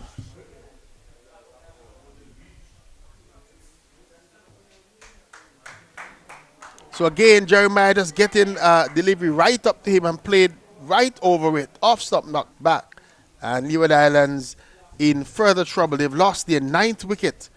We're in the 21st over of the match. So they've not done themselves a good job in terms of their batting today, the Leeward Islands. They're in serious trouble and in danger of being bowled out for a lesser score than they scored in the first match. They scored 77 in the first encounter. They're now 68 for 9. Springer looks stunned.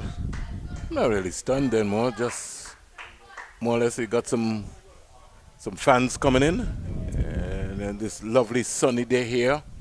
Don't think the cricketers can ask for anything else better that has been produced here. Good cricket pitch prepared. And all they have to do is just take their time and just bat, then more. Flighted delivery to the final batter for the Leeward Islands in Miller. Outside the line of the off stump, Elijah Miller was playing at it, not making contact.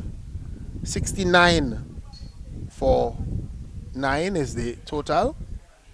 Miller is out. Oh, he's hitting that one and misjudging it is Alex Armstrong. And the ball probably just hitting him somewhere in the region of his face, and that will hurt.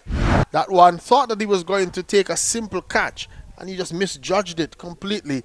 The ball hitting him on his body, and not a good look there. Springer, Leeward Islands, 69 for 9. Got to watch the ball. You got to watch the ball all the way. You know, it's about keeping your eyes on the ball all the time. Batting, bowling, fielding. Have to watch the ball. You can't style before you take a catch. It's a simple catch, so you put your body in line and you get your hands up and you watch the ball into your hands. A lot of the players sometimes are trying to style, before doing the basics, which is to catch the ball. Alex Armstrong has not distinguished himself at all in terms of his feeling. And that little incident there just sort of typical of the way that he has fielded so far in this competition. Has not done a good job. That's something he has to work on. He's at the under 15 level, and I said it before that if he's going to go further in his career as a cricketer, he has to work on his fielding. He has to work on his fielding. That should have been a very straightforward, simple catch. Instead, and the other thing too, Denmo, is that sometimes you have to give yourself enough room on the field. If you're too close, then you could misjudge. You've been saying the pace of the ball. So you've got to give yourself some room so you can see the ball, see what's happening around you, where you are. You know, if you get too close, you're gonna be in trouble. Yep, and you've been saying that all match that he's been getting a little bit too close in that straightish mid-wicket position. He's going to come off with the physio to probably receive further treatment just to make sure that he's not badly hurt. Ball seemingly as if it probably just hit him in the region of his face. So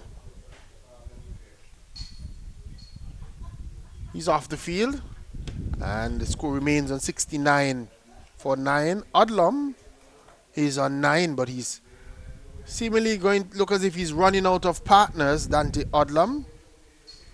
And he's going to have to find a way that maybe he can farm the score, or farm the strike, take the strike, try and get as much strike as possible. But the Windward Islands, they're trying to go for the kill. Charles is going to continue. Caleb Charles is going to start his 5th over. 2 for 2 so far, so they've not been able to manage him. His first delivery played away by Odlum on the leg side, no run into that square leg region. Field is standing next to the umpire, Shekels. Shekels and Auguste today out in Bethesda.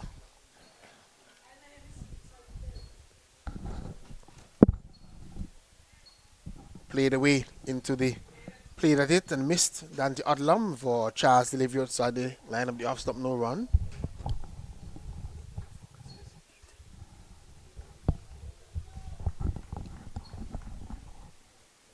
Caleb Charles is bowling from that northern end. We're at the southern end here at Bethesda. Here is Charles in to bowl to Odlum, and Odlum is almost walking into that shot.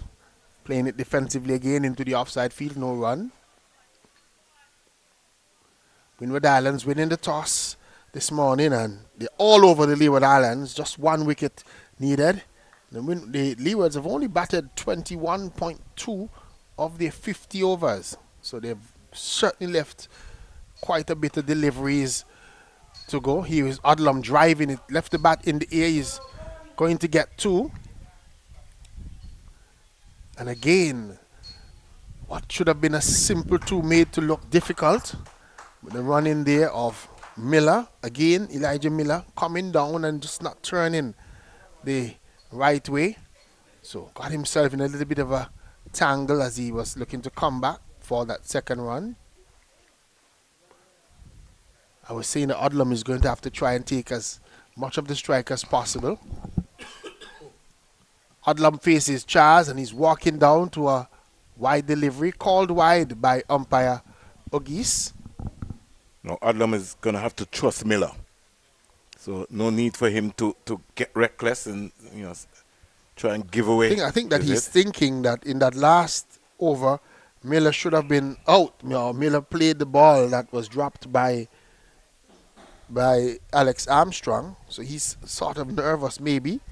Gets another wide delivery outside the line of the off stump. Thought about playing and then just watches it. Signal wide by umpire Auguste, 73 for 9. Like what you said, you'd want to maybe get as much strike as possible.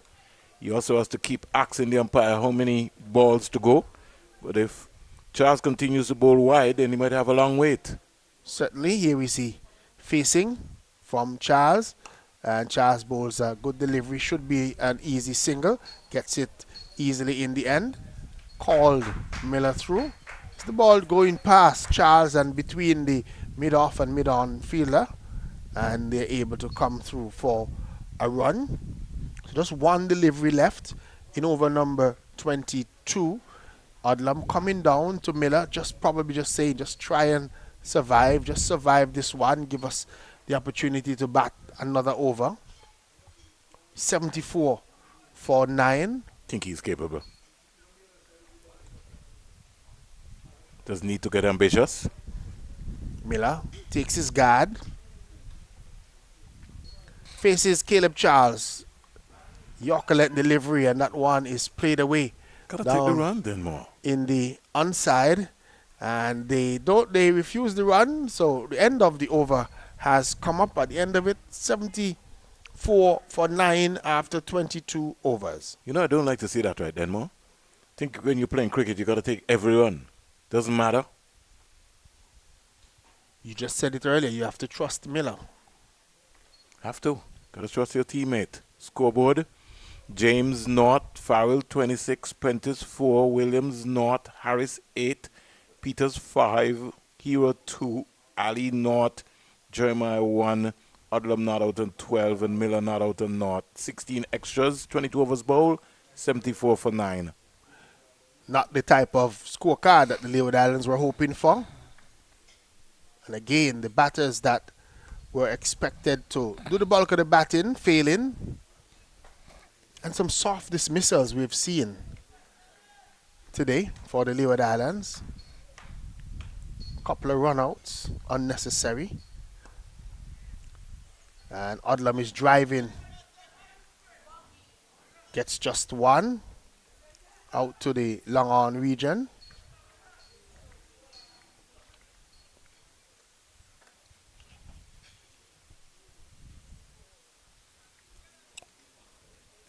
Score goes up to 75 for 9.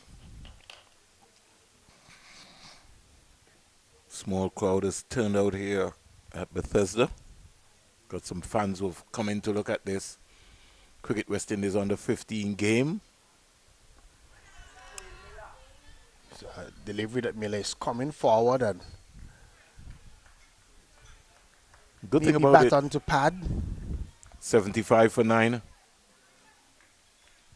That's the latest score here at Bethesda, the home of Gavin Tongue, Anthony Martin. Miller is playing this one into the offside field for a single. Timing it well off the back foot. Good cricket shot, Denmore. It was. Came off the bat nice. Odlum faces up now.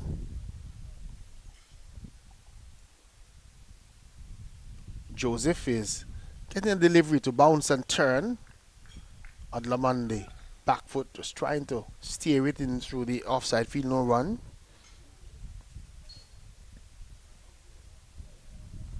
Dylan Joseph, the left arm spinner. Odlum jumps down the track and gets this one into that square leg region for 4. So he jumped down the track, maybe not getting it where he wanted it to go, but it was effective in the end. He got a boundary as the ball going forward of square and out into that square leg region for 4 runs. Yeah. Takes his personal score down to Odlum, now on to 17, and after 23 overs, 80 for 9, the Leeward Islands, after being inserted this morning by the Windward Islands. Well, he will tell you then more that he got to the pitch of the ball and he decided that that's where he was going to hit it. Bowling figures for the Windward Islands. Joseph, 6 overs, 2 maidens, 21 runs, 2 wickets. John, 6 overs, 1 maiden, 20 runs, 1 wicket. Gilbert, 1 over, no maiden, 12 runs, no wicket. Charles, 5 overs, 181. Back with the action. Jason not giving me a chance there to finish my scorecard.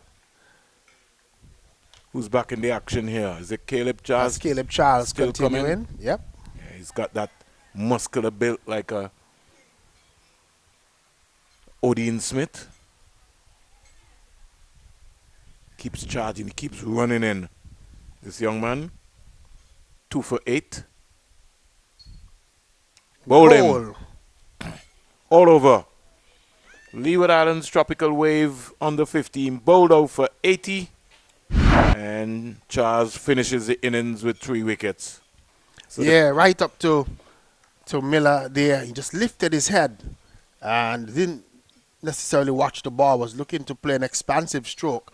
Got his stumps knocked down there, leaving Dante Odlum not out on. We'll give you his personal scoring just as I refresh my page. Not out on 17 and 80 all out Leeward Islands in over number 24 after 23.2 overs, and we'll just give you the scorecard. James, right at the top of the innings, he didn't score. Caris Farrell made 26. Prentice was run out unnecessarily for 4. Williams LBW without scoring. Isaiah Harris bowled by Charles for 8. Peters caught Benjamin off Charles 5. Odlum left not out on 17. Nicholas Hero was bowled by Joseph for 2. Adonai Ali was run out without scoring. Jeremiah Joseph was bowled by Jeremiah was bowled by Joseph for 1, and Miller, the last man out, bowled by Charles for 1. 16 extras, 23.2 overs bowled. Leeward Islands, a paltry 80 all out. yeah, the scorecard bowling card coming up then more. Joseph 6, 2, 21, 2 at the top. I think he bowled well today. John 6, 1, 21. Gilbert 6, 1 over for 12 runs. Charles 5.2 overs, 1 maiden, 8 runs, 2 wickets. The other Charles, which was a spinner, 1 over for 1 run with 1 wicket. And Joseph 4 overs, no maiden, 16 runs, 2 wickets for the Windward Islands. All of the bowlers with economy rate, well, all except Gilbert had an economy rate below 4. Yeah. So Wickets fell at 2, 12, 13, 36, 56, 57, 62, 63, 69, and 80, which suggests that there were no partnerships built by the Leeward Islands in this innings today.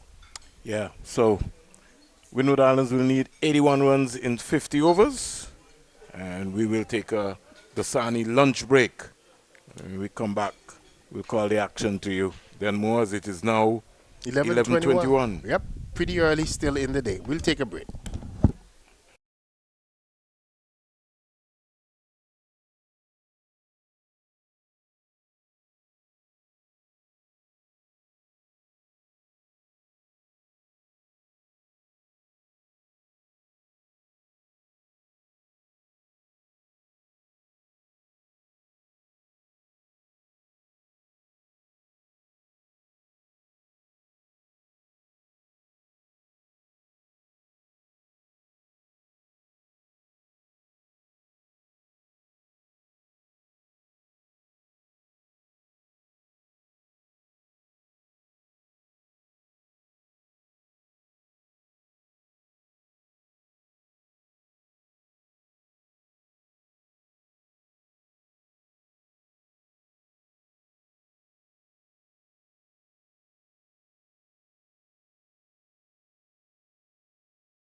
time.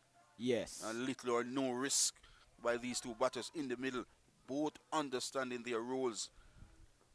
Captain Mangru has been the aggressor. And Samir continue to be the one that nudge the ball around, if you'd want to say. What a perfect combination in the middle for TNT. certainly is the glue for them. A good delivery this time from right outer portion of the bat.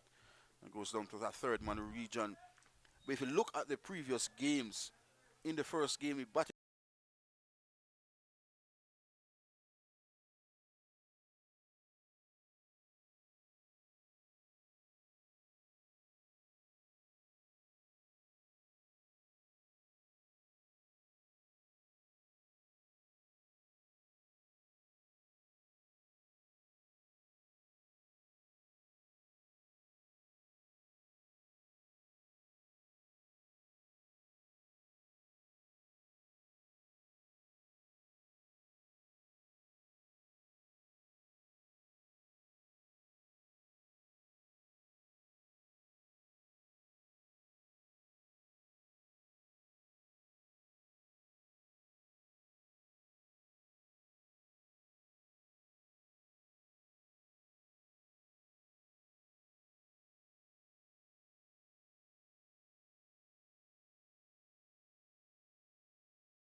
wasn't a bit disappointed in the effort that I've been seeing. Yeah, their ground feeling when we look at them on Sunday was very good. When we look at them on Thursday, the feeling was very good. But today it's really off, and I think that's why Trinidad at the moment 81 for 2 after 17 overs, dominating the proceedings here at the Boys Stone Cricket Club. Definitely, and a wicket is needed for the Jamaican team. Skipper Rajay Magic will be hoping to break this partnership. These left-handers have been in control.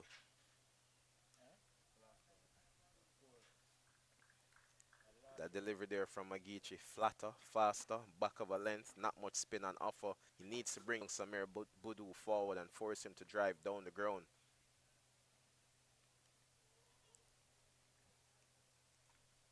We've seen in this bilateral series thus far that Budu has shown an inclination to play off his back foot and to score square of the wicket. That really is his preference, and he needs to be challenged in a different way.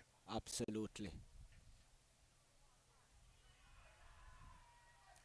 Better delivery there from Magici, bringing Budu forward and appeal for LBW, but it seems to have gotten an inside edge. Yes, very good delivery coming around the wicket. Clearly what we're seeing here is that he's starting to starve him.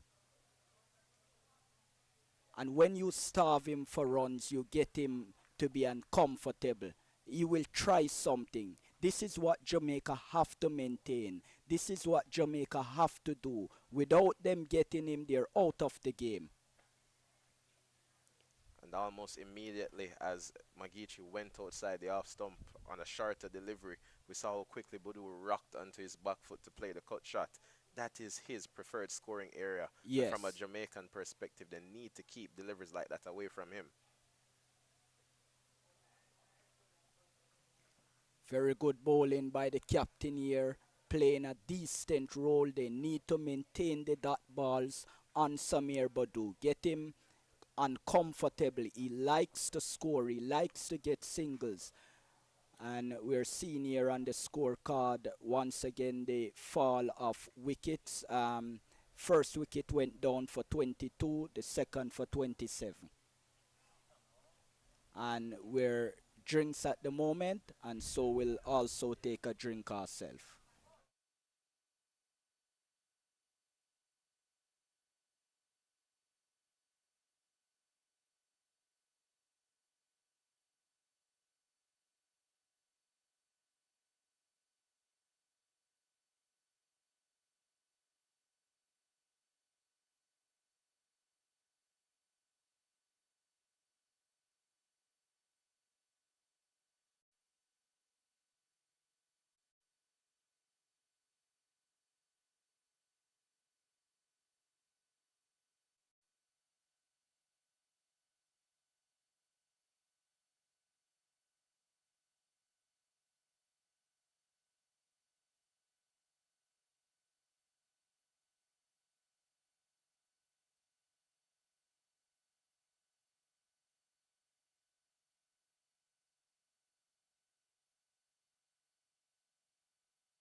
So Trinidad and Tobago 81 for 2 after 18 overs as we have a resumption after drinks.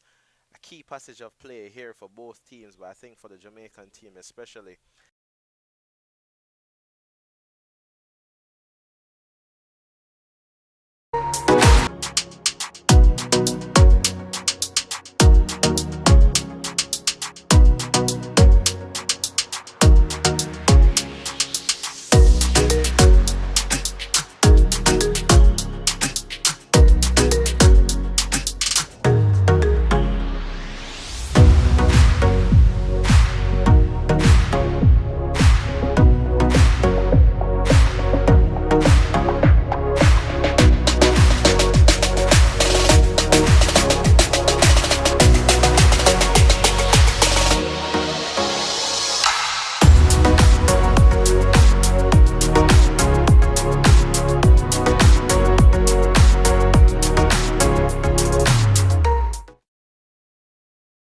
And we're back at Bethesda for the reply of the Windward Islands to 80 all-out made by the Leeward Islands this morning. The Windward Islands opening today with the left-handed Lewis, Derwin Lewis, and with him is Javian Benjamin. Today, just before the Leeward's innings ended, we saw regular opener in Alex Armstrong being struck in the face by a driven delivery. So he is not come out to open the batting today. We see Benjamin, the wicketkeeper batter, has come out with Lewis, Derwin Lewis, who scored 102 in the last innings. And my only disappointment with that was as soon as he got to 100, he jumped down the track and got out. I thought that he should have pushed on a little more. We're going to begin. Ali is going to start for the Leeward Islands from the northern end. And immediately, Lewis is off the mark, gets a single into that square leg region. Ball coming off the inner portion of the bat, going next to that square leg umpire, and the batters were able to rush through for a single. So the sun is trying to come back out here, just trying to peep through. We have clouds overhead, none really threatening in terms of rain. We see the ground staff, they don't look worried at all. Here is Ali in, and Benjamin plays this one quietly into the offside field, no run.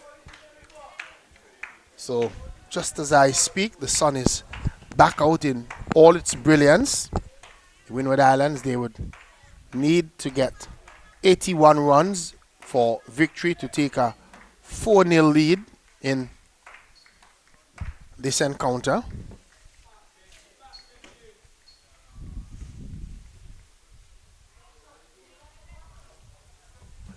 Ali is in, outside the line of the off stump, falls as he comes through, just losing his foot in there. Ali, hope that he's not injured himself.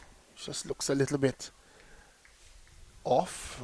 Just probably just twisted his ankle slightly as he came through with that one, falling to the ground. Wide signaled by the umpire. So second run on the board for the Windward Islands. Derwin Lewis and Javian Benjamin, the wicketkeeper, opening the batting today for the Windward Islands on the 15. We say good afternoon to, is it afternoon? It's still morning. Good morning to all those who are listening and watching us. We have just about 8 minutes until midday by my watch.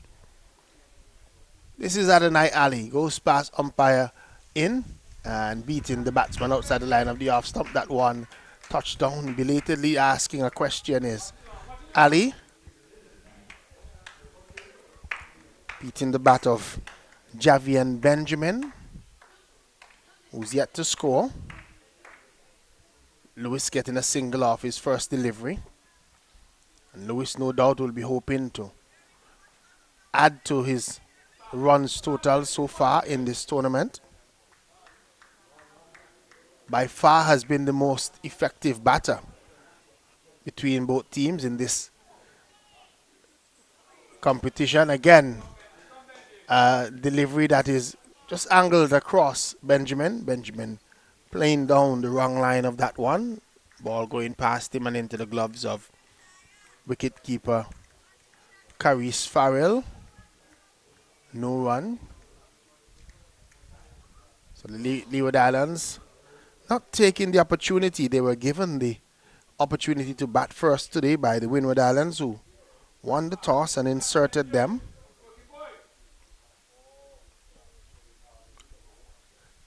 Here we watch as Ali, with a delivery that Benjamin is getting on top of and playing it square of the wicket, can't score.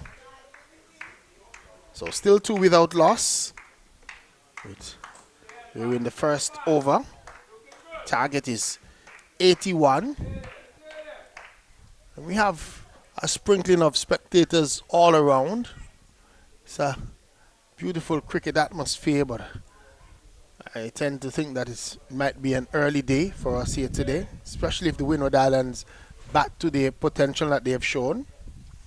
Here is Ali in, and Benjamin is playing one back along the pitch for the bowler to field his own bowling, and it brings up the end of over number 1, bowled by Adonai Ali. Windward Islands, they're 2 without loss. Lewis is on 1, Benjamin yet to score. So sunshine is back with us. We've had overcast conditions for the day. Some clouds overhead passing by. We had just a little sprinkle of rain before we started this morning. And the ground staff, not taking any chance, brought the covers on. That was about 8 minutes or so, maybe 8 to 10 minutes before the start, the scheduled start. And then the covers were off once that drizzle got past, and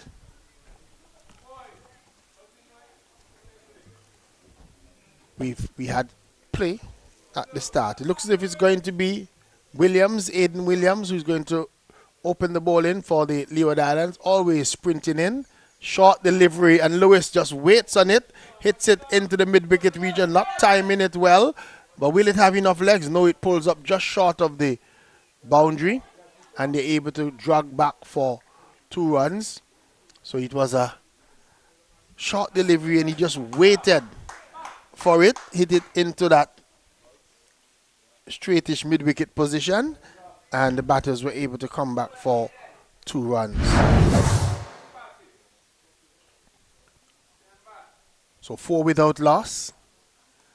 Lewis gets a good delivery right up to him, but he's squeezing it out, and the ball goes down to a long leg position, maybe a deep backward square position, as that fielder is there on the boundary, and he's able to come through for the 5th run of the innings. 5 without loss. We're in the 2nd over being bowled by Aiden Williams of the Leeward Islands. I thought maybe with small total and nothing really to bother the Leeward Islands in the sense that they might have given Miller the new ball and just ask him to try and bowl as quickly as possible. But we see Aiden Williams in, and Benjamin is playing a defensive shot, but he was just forcing that one off his body, off the bat, forcing it back, and Aiden Williams picks up, and in his follow through, no run. So we still have the sunshine out with us. Fans all around. There's some in the 2 stands that are located here on our left hand side to the west of the ground. Here is the edge foul of Benjamin's bat. But it's falling before it gets to that fielder at slip. No run. I think that's when Williams is most dangerous, once he pitches the ball up. Every now and again he feels that he has to bang the ball in short. He has to bowl the ball a lot more fuller length, really. I rate him as more or less a swing bowler. He's right up this time and clipped away on the onside by Benjamin for a single down to that deep square leg position. So they get their 6th run, the Windward Islands. They only need to get to 81 for victory, having bowled out the Leeward Islands for 80 this morning. Captain Caris Farrell, 26, is the top scorer for the Leeward Islands, and 17 from Dante Adlam. Here is a delivery that Lewis is looking to force away through the offside. Doesn't make contact into the gloves of Caris Farrell to end over number 2. At the end of it, Lewis is on 4, Benjamin on 1. Windward Islands, they're 6 for 1, target 81. Mixed over there from young Aiden Williams. I think what they'll have to do is just try and attack the stumps. That has to be the objective of these two opening bowlers. You got a new ball in your hand, especially when bowling to Benjamin. Knowing very well that Lewis, this is a new day for Lewis, so he would have scored 100 before. It's a brand new day. Got a bowl between wicket and wicket. Ali will start once more. Here is he in. Benjamin is punching this one out to the mid-off region. Can't score. I think for Benjamin, the mid-on and the mid-off can afford to get closer. They can be able to close him down. They need to be just like some maroon ants, looking to close everything down, get as close as possible. Benjamin doesn't seem to be the aggressive type like Lewis. Lewis will be looking to try and beat the infield. Benjamin looks. Here is he edging, caught at slip. Umpire sends him on his way. Clear deviation there. The ball went low to the fielder at first slip. Not sure what Benjamin is waiting for. That's a good smart catch taken. And Benjamin goes. It might be James. He's always in that first slip area. Nice approach there. Oh, Jason didn't get that one. Missed out there. Just having a look again. Number 11. Yep. That's James. James. Nice, low, smart catch taken. Ball peeling off the outer edge of Benjamin's bat. Went low to James at slip. He took a very smart catch in that position.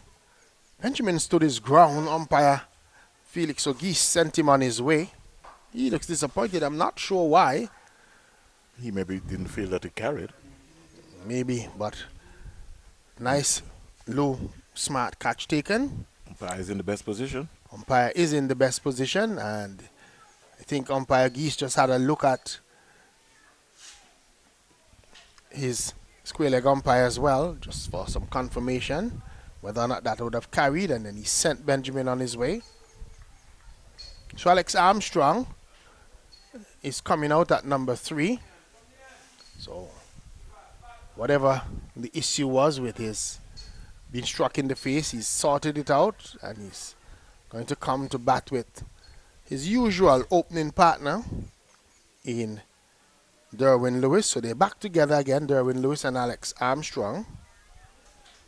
We're in the 3rd over, being bowled by Adonai Ali. Ali with a nice smooth run up, short of a length, and this one is going down the leg side again. Caris Farrell not skipping across, not able to gather, and gives it away as byes. Farrell will want to stay as sharp as possible with his wicket keeping. Having not scored too many runs, he would want to make sure that he doesn't give away too many extras behind the stumps. Here is Ali once more, and the delivery that is right up to the left-handed Lewis, who is forward defensively, plays it to that short extra cover region, and there is no run. Looks to be Isaiah Harris who is posted there. He's always in those regions, pretty close to the bat on either side of the wicket. Yeah, just like the mid-on and the mid-off to still be in the game, looking for anything. Ali to Lewis is driving over the top of Isaiah Harris. He's going to get a couple of runs here. The ball is running close to the boundary out there, and the Eventually, the fielder picks it up, has a weak throw back in, and the batters have already settled for 2 runs. Very weak. And they got to be able to look after that Duke's new ball. It'll be very important for them. Looks to be Hero with that weak throw. We want to get it up, get that throw in a little more.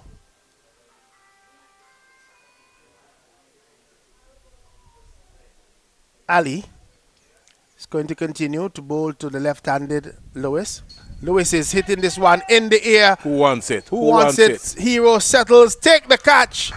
So Lewis goes. Leeward Islands getting their 2nd wicket.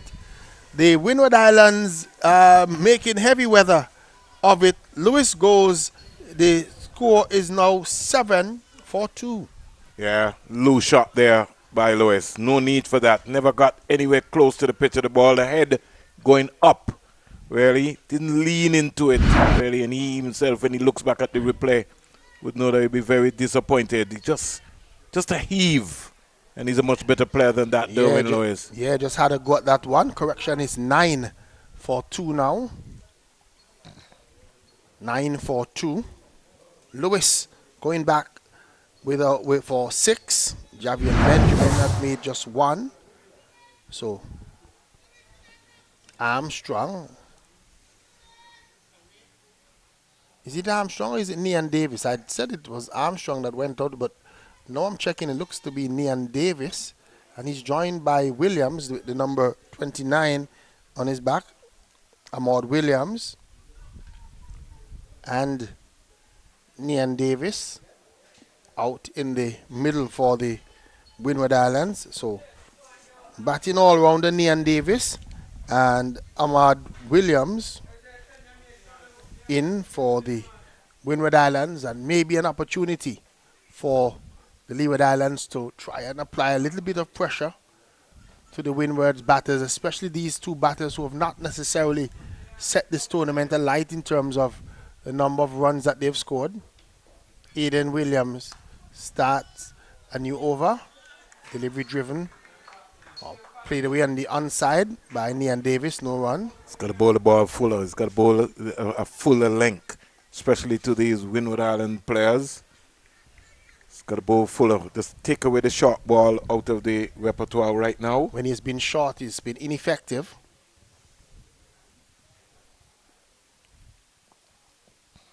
This is Aiden Williams in and played defensively by that's much better.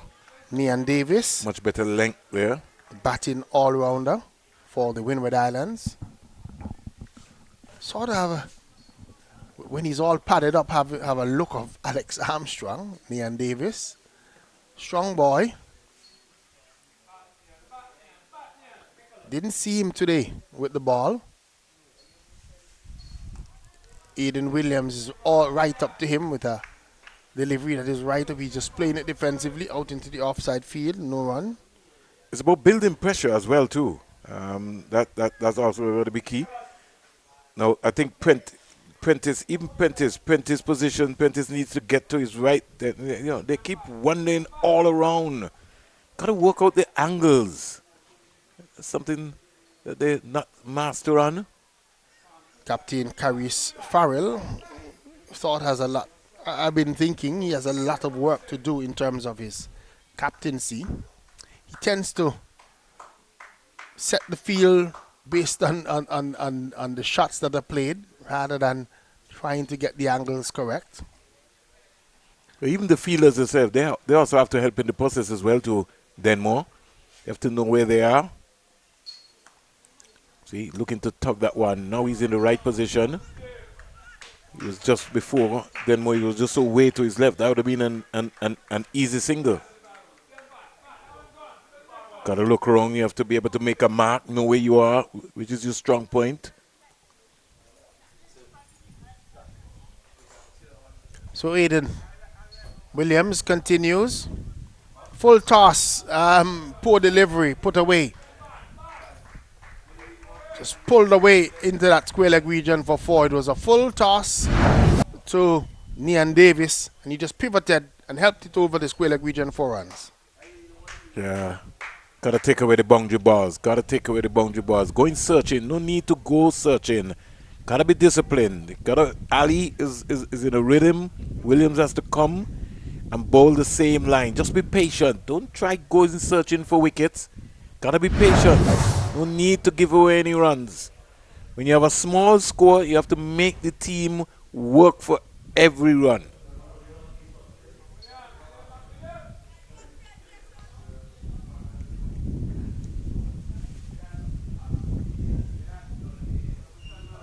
So Ali's going to start his third over. Delivery that is right up to the right-handed Ahmad Williams. Plays it defensively into the offside field, no run. So Davis is 4 off 6. 13.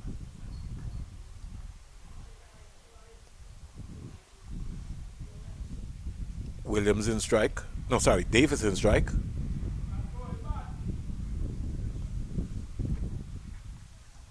Flashing outside the line of the off stump.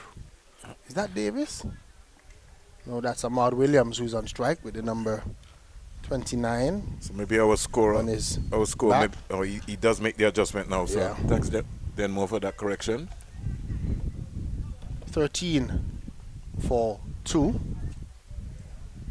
Sometimes our graphics just seems to be a little bit delayed. But Ali has been in good rhythm so far in this spell. From ball 1, he's looked up to the task. He's in and driven through the offside by Ahmad Williams. He's going to get a boundary. Just over pitching there. He was searching for that Yorker. Ended up being a low full toss. And coming forward and driving it through the offside was Ahmad Williams. And once it beat the infield here at Bethesda, running down that hill, and it raced away quickly into that cover boundary for 4. One thing I can say to you, Denmo, is that once the Windward Island players get an overpitch delivery, they're putting them away. That's the difference between Them and the both Leeward sides. Islands. Those type of deliveries, you'd still find that the Leeward Islands players were playing circumspectly. But they've been positive.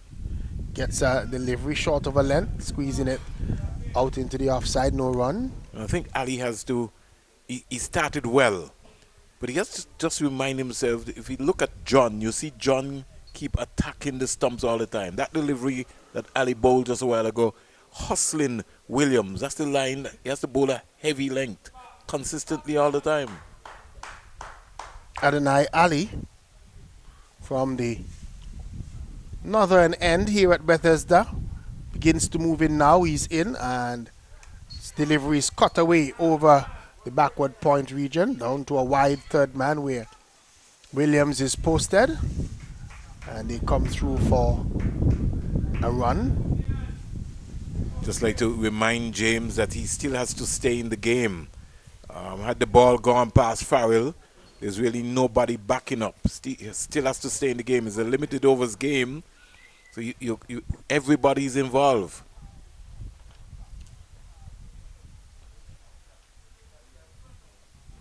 Leeward Islands tropical wave coming up against the Windward Islands in the West Indies. CWI Rising Star on the 15 bilateral series. This delivery is driven and crashing into the stumps at the non-striker's end. It's just a question asked by the Windward Islands, but there was no touch by Ali as that ball went past him to end over number 5. At the end of it, 18 for 2. When you make 80, you're looking for anything. So even if it's a half chance, you're looking to go for that. Lewis caught Hero Bowl, Ali for 6. Benjamin caught James Bowl, Ali for 1. Not our batsman so far. We have already had 2 boundaries in this innings. With the score on 18 for 2. While the Leeward struggled to get boundaries. Very much so. But the difference has been that when the poor deliveries show up for the Windward Islands, they have been able to put them away. So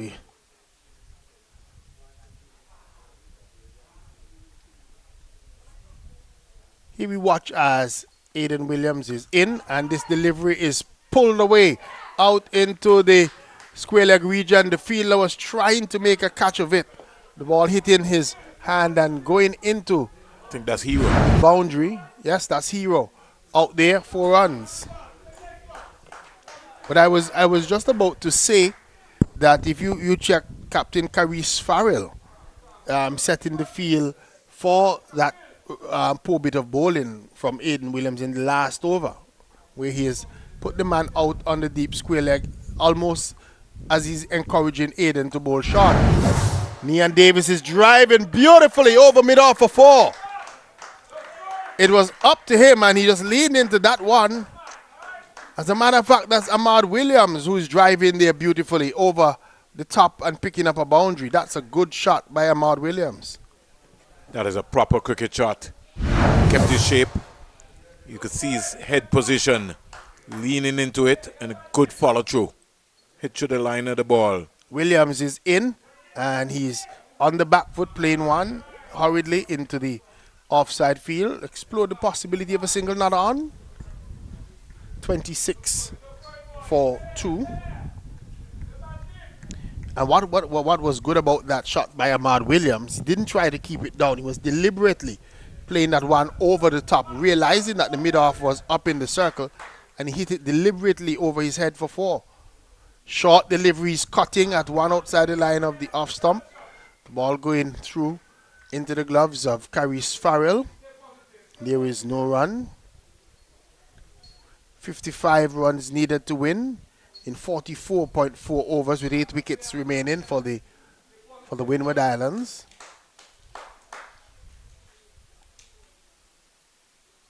Here is a delivery called wide, and again Carice Farrell not tidying up, allowing the batter to get an additional run. So 28 for 2. I look at you when Carice Farrell makes those wicket-keeping mistakes, and you look a frustrated man. It's about positioning, Deadmore. It's about staying side on to the game. If you turn your head, then you're not going to be able to watch the ball, and he has to go down. He's not going down. Coaching you coming to the fore. This delivery is played out into the offside, and again, poor cricket there. Not just taking his eye off the ball at that critical moment is Elijah. Jeremiah, sorry. and allowing the Windwards to steal a run when really should not have been any run in that. Ball going straight to Jeremiah at that mid-off region, and just at that critical moment, taking his eye off the ball. Aiden Williams continues down the leg side, called wide again. This time, Carice Farrell is able to skip across and take that one. I think putting that fielder down on that square leg region is causing Williams to lose his line and his length, thinking that he has protection down there. Instead of trying to bowl on the offside, here is he rolling another poor delivery, low full toss that is hit away over mid-wicket for 6 runs. So it was a low full toss to the batter, and he just swung it over mid-wicket, and the ball carried all the way over the boundary, a maximum 6 runs. Even a toddler could hit that. Poor delivery, poorly line delivery off line by Williams. And the Leewards, they can't afford to give away any runs at all. Almost like they're just giving the Windward Islands runs as we speak. 36 for 2 after 6 overs, and Williams goes quickly on to 19. Not for 26 is Williams from his 3. It's not bowled well in this spell. Aiden Williams didn't score this morning, and then now not bowling well, so he's not had a good game. A delivery that is again driven, this time by Nian Davis into the offside field. Harris didn't feel cleanly. Batters thought of a single, but they remained in their crease. No damage done, no run. Gotta give themselves some room. It's gotta hit that hard length. Ali.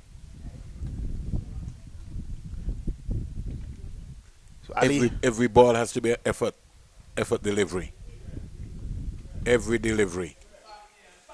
I'm looking then more at James, how wide he is at first slip. Yeah, that he's literally almost at, we'd almost say second slip or even 2.5 slip. Here is a delivery that he was looking to force away in the offside in Nean Davis. The ball bouncing down to Jameson at the wide first slip position, no run.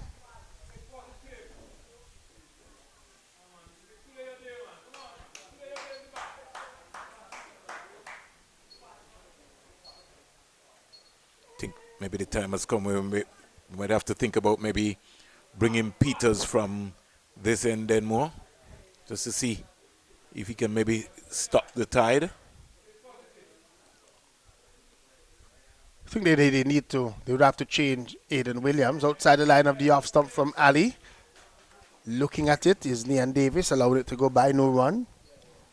Yeah, I think the opportunity, they would have to take Aiden Williams off. He's been expensive, 26 runs so far in his overs, and I just think he's lost the plot slightly. Low score for them to get. It's already just 41 runs needed. 40 for 2, the Windward Islands. And they've only so far batted 6.3 overs.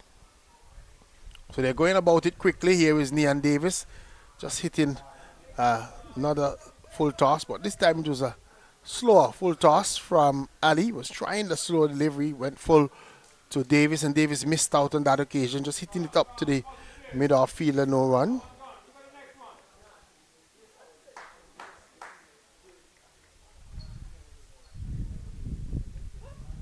Adonai Ali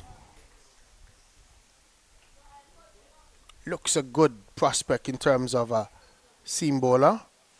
Nice stride in outside the line of the off stump. Called wide by umpire Ogis. And he looks back almost in a shock mode at umpire Ogis. Don't think he had his rhythm there then more. You could see him, he was casually going through. Should have stopped. Yes, before he was into his stride pattern. All the other deliveries, that one you see him looking down like he wasn't sure. Yeah, and he still went through, still bowled it. When in doubt. Reset, they would say. We would say in refereeing, when in doubt, don't wave. Here we watch as this delivery is up to the right-handed batter. He's reaching for it, playing it out into the mid-off region, no run. So Nean Davis and Ahmad Williams batting because Derwin Lewis today failing. Got 100 in the last game, only 6 today. And Javian Benjamin promoted to open the batting today. Caught at slip for 1. Both wickets so far going to Ali, Adonai Ali. Here is Ali in. And again, a wide delivery. Looked similar to the last one that he bowled wide, that his rhythm didn't look right as he was coming in. And similar result, just able to just bowling that one wide, pushing it wide of the off stump, giving the Windward Islands another run.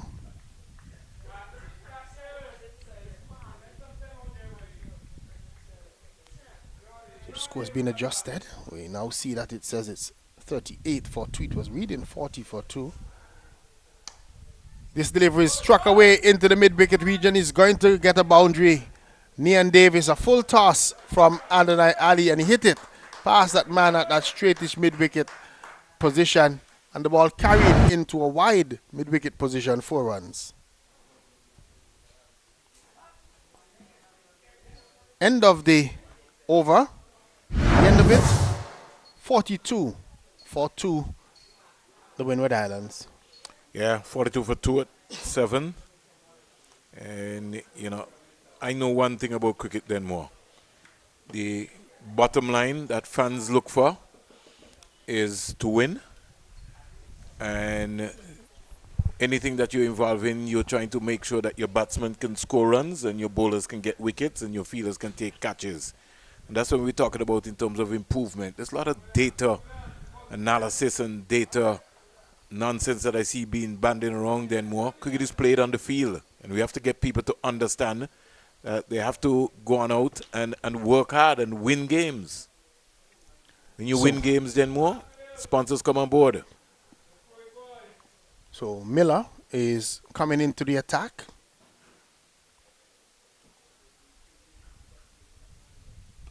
His first delivery is short of a length, played defensively by Ahmad Williams, no run. And I think you were saying spin, but I think according to the rules, the first 10 overs should be pace.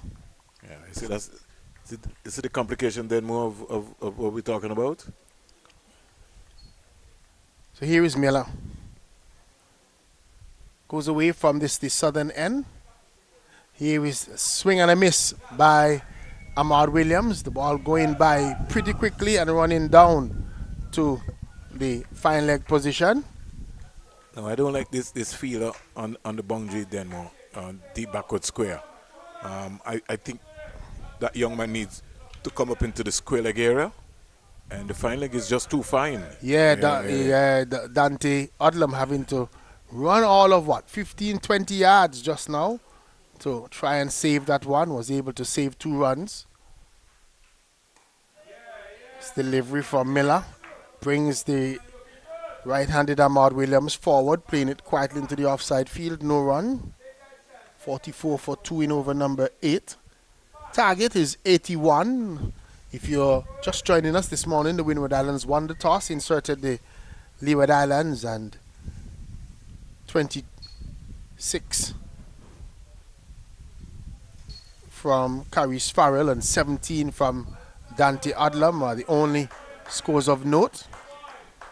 And just as you're saying, Springer, that man who is wasted down at that deep backward square position, the ball falling in the square leg region and ended up being an easy single. We see now Caris Farrell, as usual, reacts. The reactionary captain calling that man in after the ball going that direction.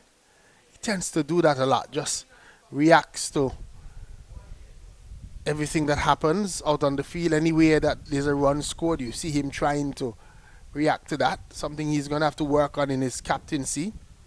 Has to be more decisive more than reactive. Wide called off Miller.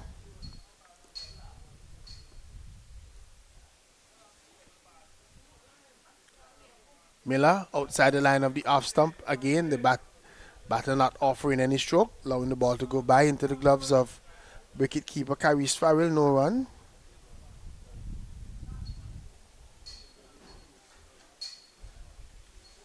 .46 for 2, our scorecard says.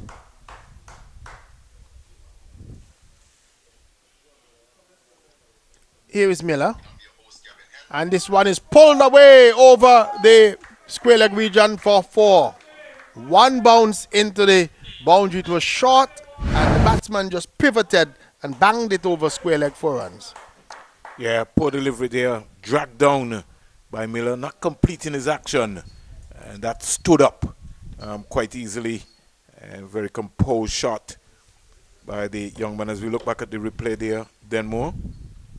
He got up, banged it, just sat up, tennis ball.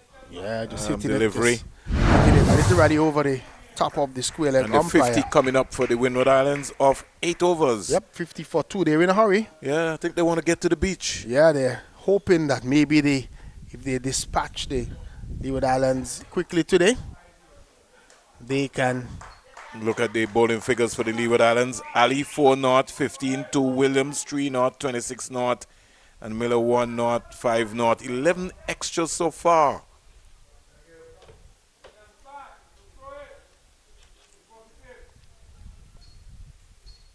Dante Odlum is bowling his first delivery and just falling as he gave that effort through beating the batsman outside the line of the off stump. Is there a bug at that ground, at that end? Must be. Something that we first saw Ali falling. Now Dante Odlum with the number 15 on his back. Was a decent medium pace. I mean, in the context, it's not an out and out fast bowler. Chinkle medium more or less. Here is this delivery that is driven over the extra cover region for 4. It was pitched up by Dante Odlum.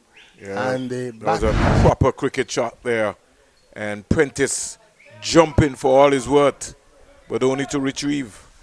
Yeah, just driving that one over the top of the extra cover region for 4. And again, we see Caris Farrell responding to that, sending the man out on that extra cover boundary. So he has the third man and the extra cover out on the boundary. Adlam is in, and this delivery is driven all along the ground out to that fielder who's just been posted as cover on the boundary. And they come through for a single. 55 for 2 in over number 9. So Dante Odlum played the last game. We didn't see him with the ball, but he's given the opportunity today to get in an over or 2. Here is he in, and a Yorker length delivery, and the batsman is swinging at it, and the ball coming down to a fine leg region for 4. Got something onto that? No then ball as well called. Is it? No, 4 runs. Yes, no ball No on ball? 4. Was a front foot no ball? Seems so. Called by umpire East. So let's look at this one and see what happened then more. Jason can find that one for me. Free hit in the process anyhow. Free hit opportunity for the Windward Islands.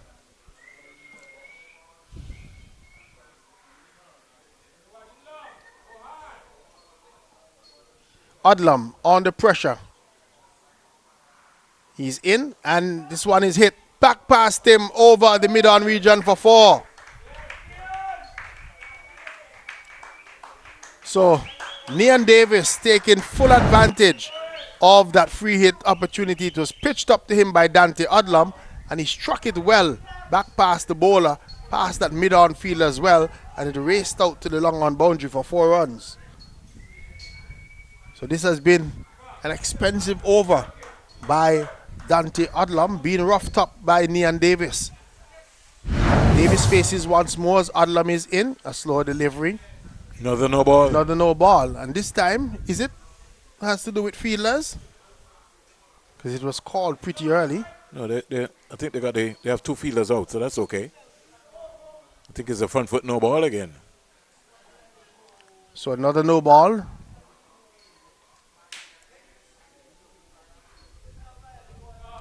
Another free hit opportunity for the Windward Islands. Here is Odlum in, and this one is quick away over the square leg region for 4. Just coming forward and clipping it past the field at backward square and into the boundary for 4. The Windward Islands, they're racing to victory here against the Leeward Islands. That was an expensive over from Dante Odlum. Yeah. I can say to you, they'll have to call the bus very quickly. Or maybe we can get a maybe 20 over game being played then more at the end.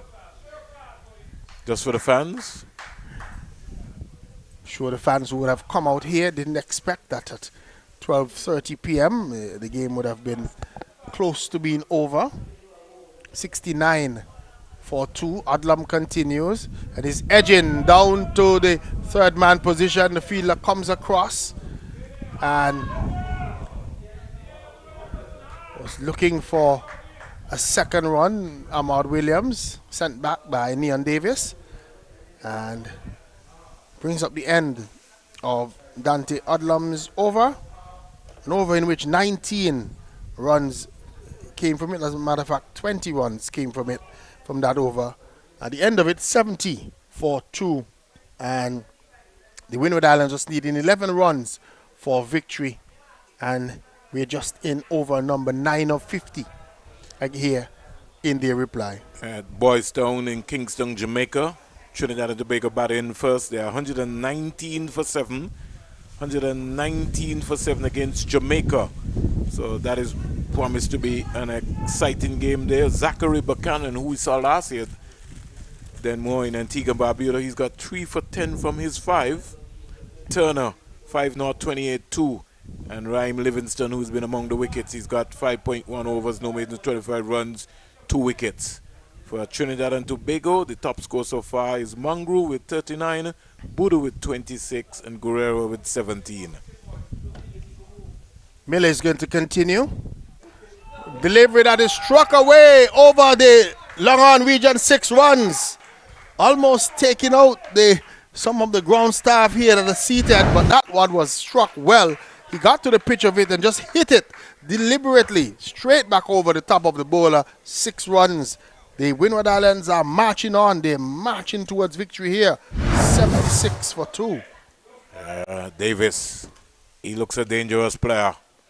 He's on to 32 quickly. He's really playing some proper cricket shots. I've said all series that I don't think that he has batted to his full potential. He's facing up now and Miller is in. And this one, he's swinging it. And he's bowled him. He's bowled. Missing it at it. Missing it. That one kept low from Miller. And he was looking to swing it on the onside. Missed it completely. The ball crashed into his stump for a moment there. I was just wondering what had taken place. The ball I knew kept low. As we look at it, and yeah, he missed it completely. Was looking to play that one on the onside. Didn't bounce enough. And that one, almost what we call a shooter in cricket. And crashed into his stumps. And Davis bowled for 32, but the best we've seen of him so far in this tournament. He's looked good. He's really played some proper cricket shots in that innings. Just at the end there when he was bowled, I thought he was just trying to finish it in a spectacular way and losing his wicket. I like he's typically, I like how he's bowling his off spin as well too. Then more, he's been consistent. For me, the most consistent player, the player that I like the most of the Windward Islands, since I saw him bowl those off spin in the very first game, I spotted him, I pointed him out to you, thought that he was very good, very consistent, bowled with good flight as well. I want to give some real credit then more to the groundsmen here at Bethesda, led by Anthony Martin and Banky. I was over here yesterday. We spent most of the day over here. It was raining. Musai Thomas also was part of the preparation, but they've really done an excellent job under the circumstances to be able to produce a proper cricket track here today. It's been a good atmosphere up here at Bethesda today. Just wish that the fans, the Leewards, had probably a little bit more runs on the board to give the fans a full day's cricket, because we're just about 12:35 and we're almost at the end, as Armstrong has come out to bat and he's playing this one quietly back along the pitch. No run. You need 15 for victory. Wonder if I can get the president. Wonder if I can get not 91. I wanted to stay a little longer. They need 5 runs. I wanted to stay a little longer. Not 91, 81. They need 5 runs for victory. This is Miller in short delivery. Armstrong is looking to pull this one on the onside, not making contact. Caris Farrell tidies up behind the stumps. No run. Maybe in the final game of the series, we'll get an opportunity to see the one Leeward Islands player that we have not seen for the series yet in Akez, France. Yeah, he should be due for a game. We're hoping that he would make his debut in that final encounter. Another delivery down the leg side again. Armstrong not making contact through to wicketkeeper Farrell. No run. 76 for 3.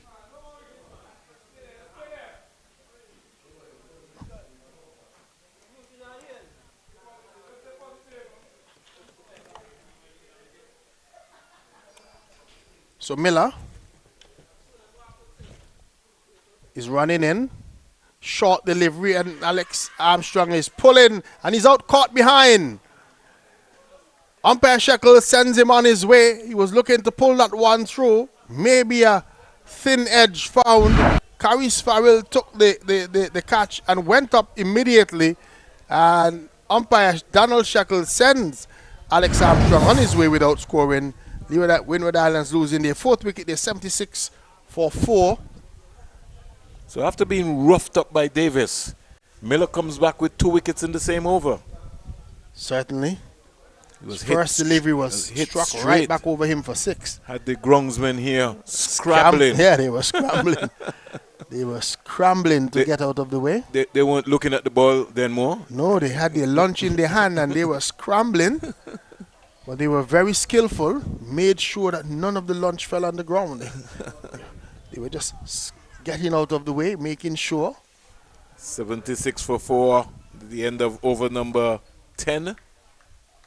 The Windward Islands looking to make a statement. Want to maybe finish this game within 15 overs. So they just need 5 runs for victory. Ahmad Williams is still there. He's on 24. Who's that has come out to join him? Is that Joseph? Looks like the captain Joseph. Yes, the captain Joseph with the number 20 on his back. They're not taking any chances at all. Not at all. Want to finish this in style. And it looks as if we're going to get the first opportunity to see spin Andre Peters. 12:39 in Antigua and Barbuda. So Andre Peters is into the attack from the northern end. Just misses his run as he was about to start. Right arm leg spin he's listed as. He's not had the best of tournaments in terms of the wickets column. I think he just has 1 wicket so far. His first delivery is played defensively. No run.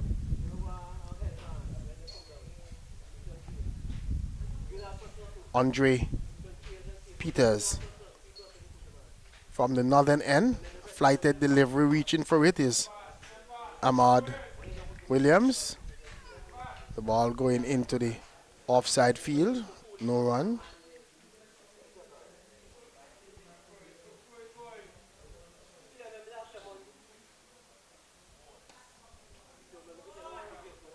Full Here's toss. the delivery that is struck away for 4. Poorly line delivery. So the scores are leveled as a poorly lined delivery from Andre Peters is given the treatment. They're just driving it over the extra cover region and picked up 4. So score goes up to 80 for 4. They just need 1 run to win.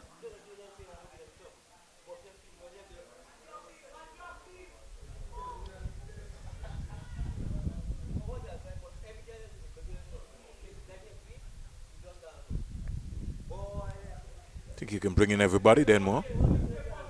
Just 1 run to go. There's no need to have anyone anyway out because literally 1 run and it's almost. Here is he driving through the cover to bring up victory for the Windward Islands. It was tossed up outside the line of the off stump and he gave it the treatment. Didn't try to keep it down, just hit it hard. And it went quickly past that fielder at cover and into the boundary for 4. Windward Islands winning here today over the Leeward Islands by some 6 wickets.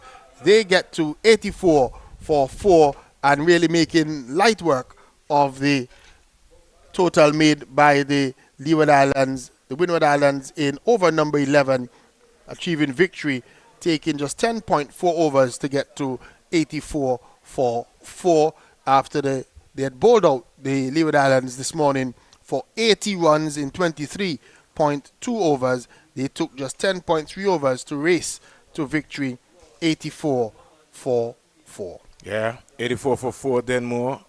The Windward Islands winning by 6 wickets and taking a 4-0 lead in this bilateral 50-over series. It will be pretty interesting then more to maybe see all of the teams maybe in the contest playing against each other, but it was not to be today. Williams not out 32 from 22 deliveries with 6 fours and 1 6. Davis scored 32 from 25, also with 6 fours and 1 6.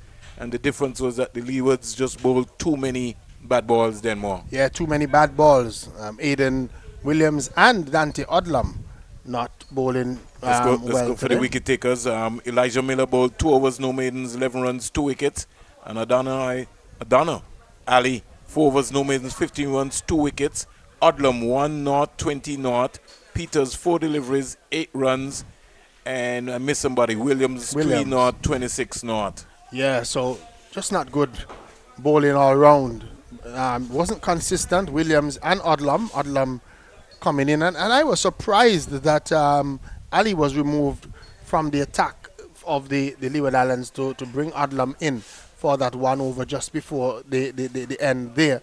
I thought that Ali could have been bowled maybe for another over or bowl his 6 on the trot. He was into his rhythm. Yeah, he was. He was into his rhythm. Captain Caris Farrell had other idea. The 1 over from Odlum didn't go as well as the Leewards wanted. 20 runs came from it with a couple of no balls and free hits in that, and it means that the Windward Islands really raced to victory. Williams and Davis getting 32 for the Windward Islands, and at the end it was pretty easy for the Windward Islands. The Leeward Islands this morning, like I said, just Caris Farrell and Dante Odlum getting into double figures. Isaiah Harris with 8 and Peters with 5.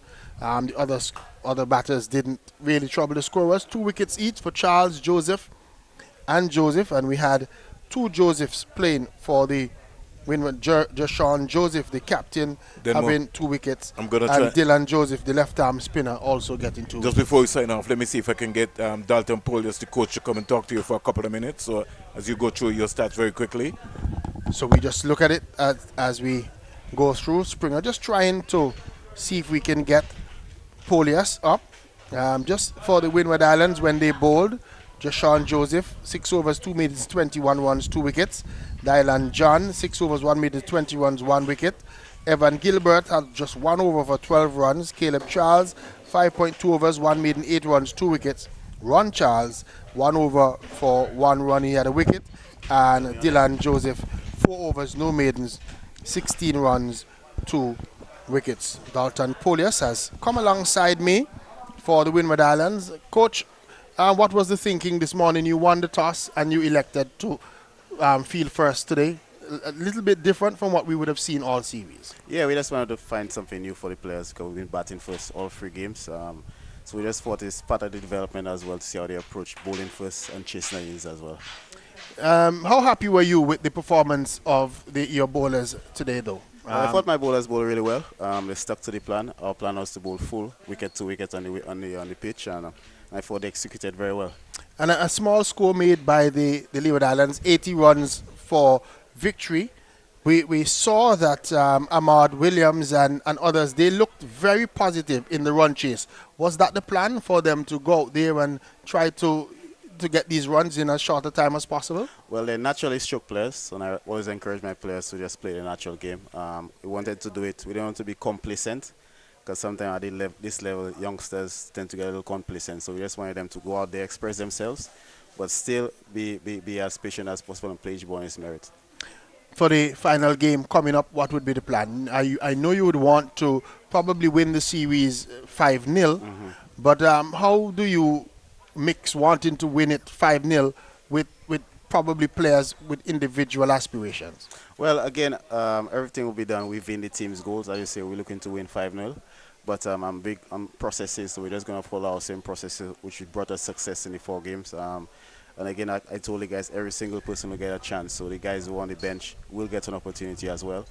I thought that happened seamlessly so far. Everyone who came in contributed to the team winning. So we're gonna keep it that way. Still stick to our processes. Still try to do the basics well.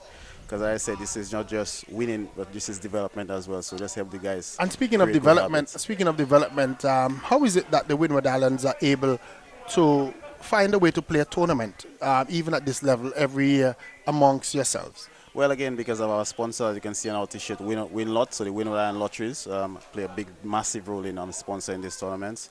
So it helps us in terms of just identifying the talented players at this level. And then, as you know, we have 4 different islands, so preparation might be difficult, but the Windward Islands board has developed like a pathway coach scheme where each island has an identified pathway coach to deal with the players so that everybody is on the same wavelength. When I send out the program in January, everybody work on the same thing on each day. So that's helped us in terms of just having everything go in as seamlessly as we can. Well, what's next for these boys? Well, a few of these guys, because they have a Windward Islands under 19 tournament, starts on the 10th to the 19th of April in Dominica. I know all the Dominican boys. We got 7 Dominican boys. They all are part of this team. Back home in St. Lucia, we have our T20 competition. All the guys are part of the different franchises we have. So the guys will be engaged in all our cricket going forward. Coach, thank you very much for speaking with us, and congratulations on yet another victory. And we hope that to have a good game in the final match coming up on Monday. Thank you very much. So we've been speaking there with Coach Dalton Polias of the Windward Islands, and we have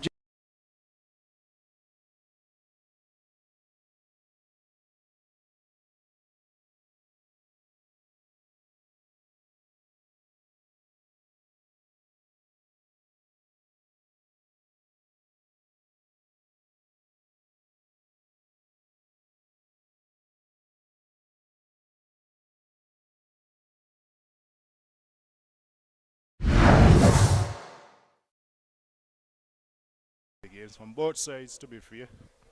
It's been competitive cricket from the ball, but in terms of the batting, we're just not executing for longer periods. How do you maybe get into the head of these younger players for them to understand that it's a 50-over game, that they need to get in and build themselves an innings?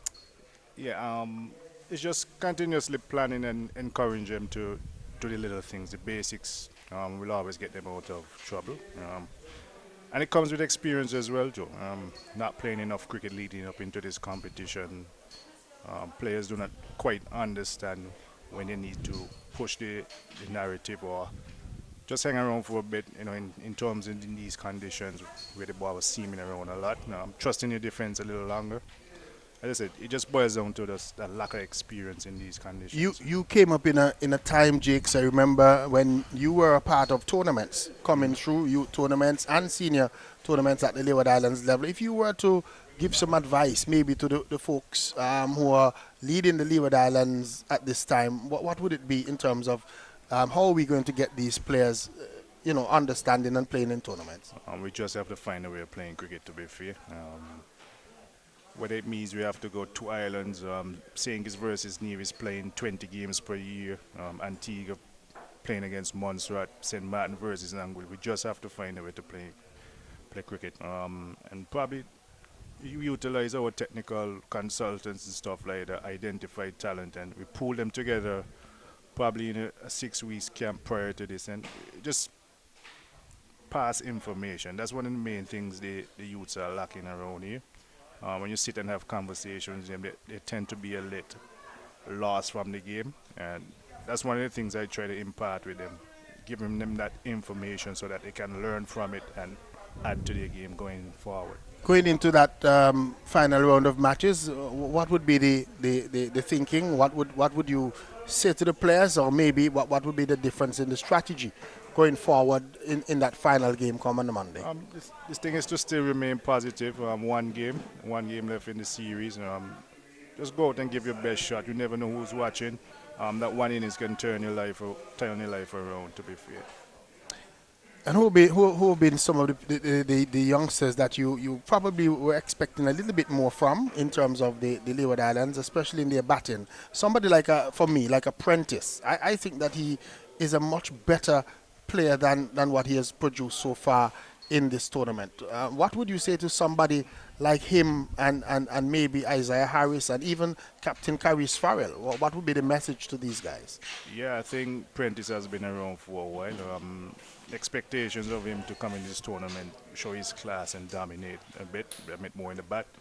And it's just more of a mental block for him, to be fair. Hopefully he can get over that hump going forward into his cricket career. We understand that he's a little bit on the nervous side. Yeah, he is. He probably needs to speak to Earl Waldron and figure out how did he get over that, because Earl Waldron, we know here in Antigua, was also of the nervous type. Yeah, so we just need to implement stuff for these kids, having like mental sessions, how to deal with pressure at this stage. The earlier we get them to understand these things, easy the transition moving into the cricket. In terms of Isaiah Harris, I think he has a lot of potential. I think this year is probably the first time seeing him, and just the way he goes about his cricket, he has a positive intent in terms of what he wants to do, and he always trying to learn and develop his cricket, which is good. In terms of the captain, Farrell, I know he's a bit hard on himself. Today he showed a little good signs today. A little better today with the bat, yeah. Yeah, I think he's a little more relaxed now. I know the pressures of being captain and the expectations of him. He plays a high value on that. But sometimes you just have to relax a bit and enjoy the cricket at this age. Yeah. You know? Coach, thank you very much for speaking to us, and we wish you well in the final encounter on Monday up at the Coolidge Cricket Grounds. We'll be back up at Coolidge, and we just wish you continue. Yeah, thank you. Appreciate that. Yeah. All right, thank you so much. We've been speaking there with Jakes Taylor, the coach of the Leeward Islands. Windward Islands winning this match today by some 6 wickets. Leeward Islands bowled out for 80 runs. The Windward Islands in 10.4 overs getting to 84 for 4. That will bring us to an end here at Bethesda. You'll hear us next on Monday at 9:25 a.m. when we come to you from CCG. We return to the Coolidge Cricket Ground for the final encounter in this bilateral series between the Leeward Islands Tropical Wave and the Windward Islands. On behalf of all of us here, co-commentator Vernon Springer, and of course everyone, bye.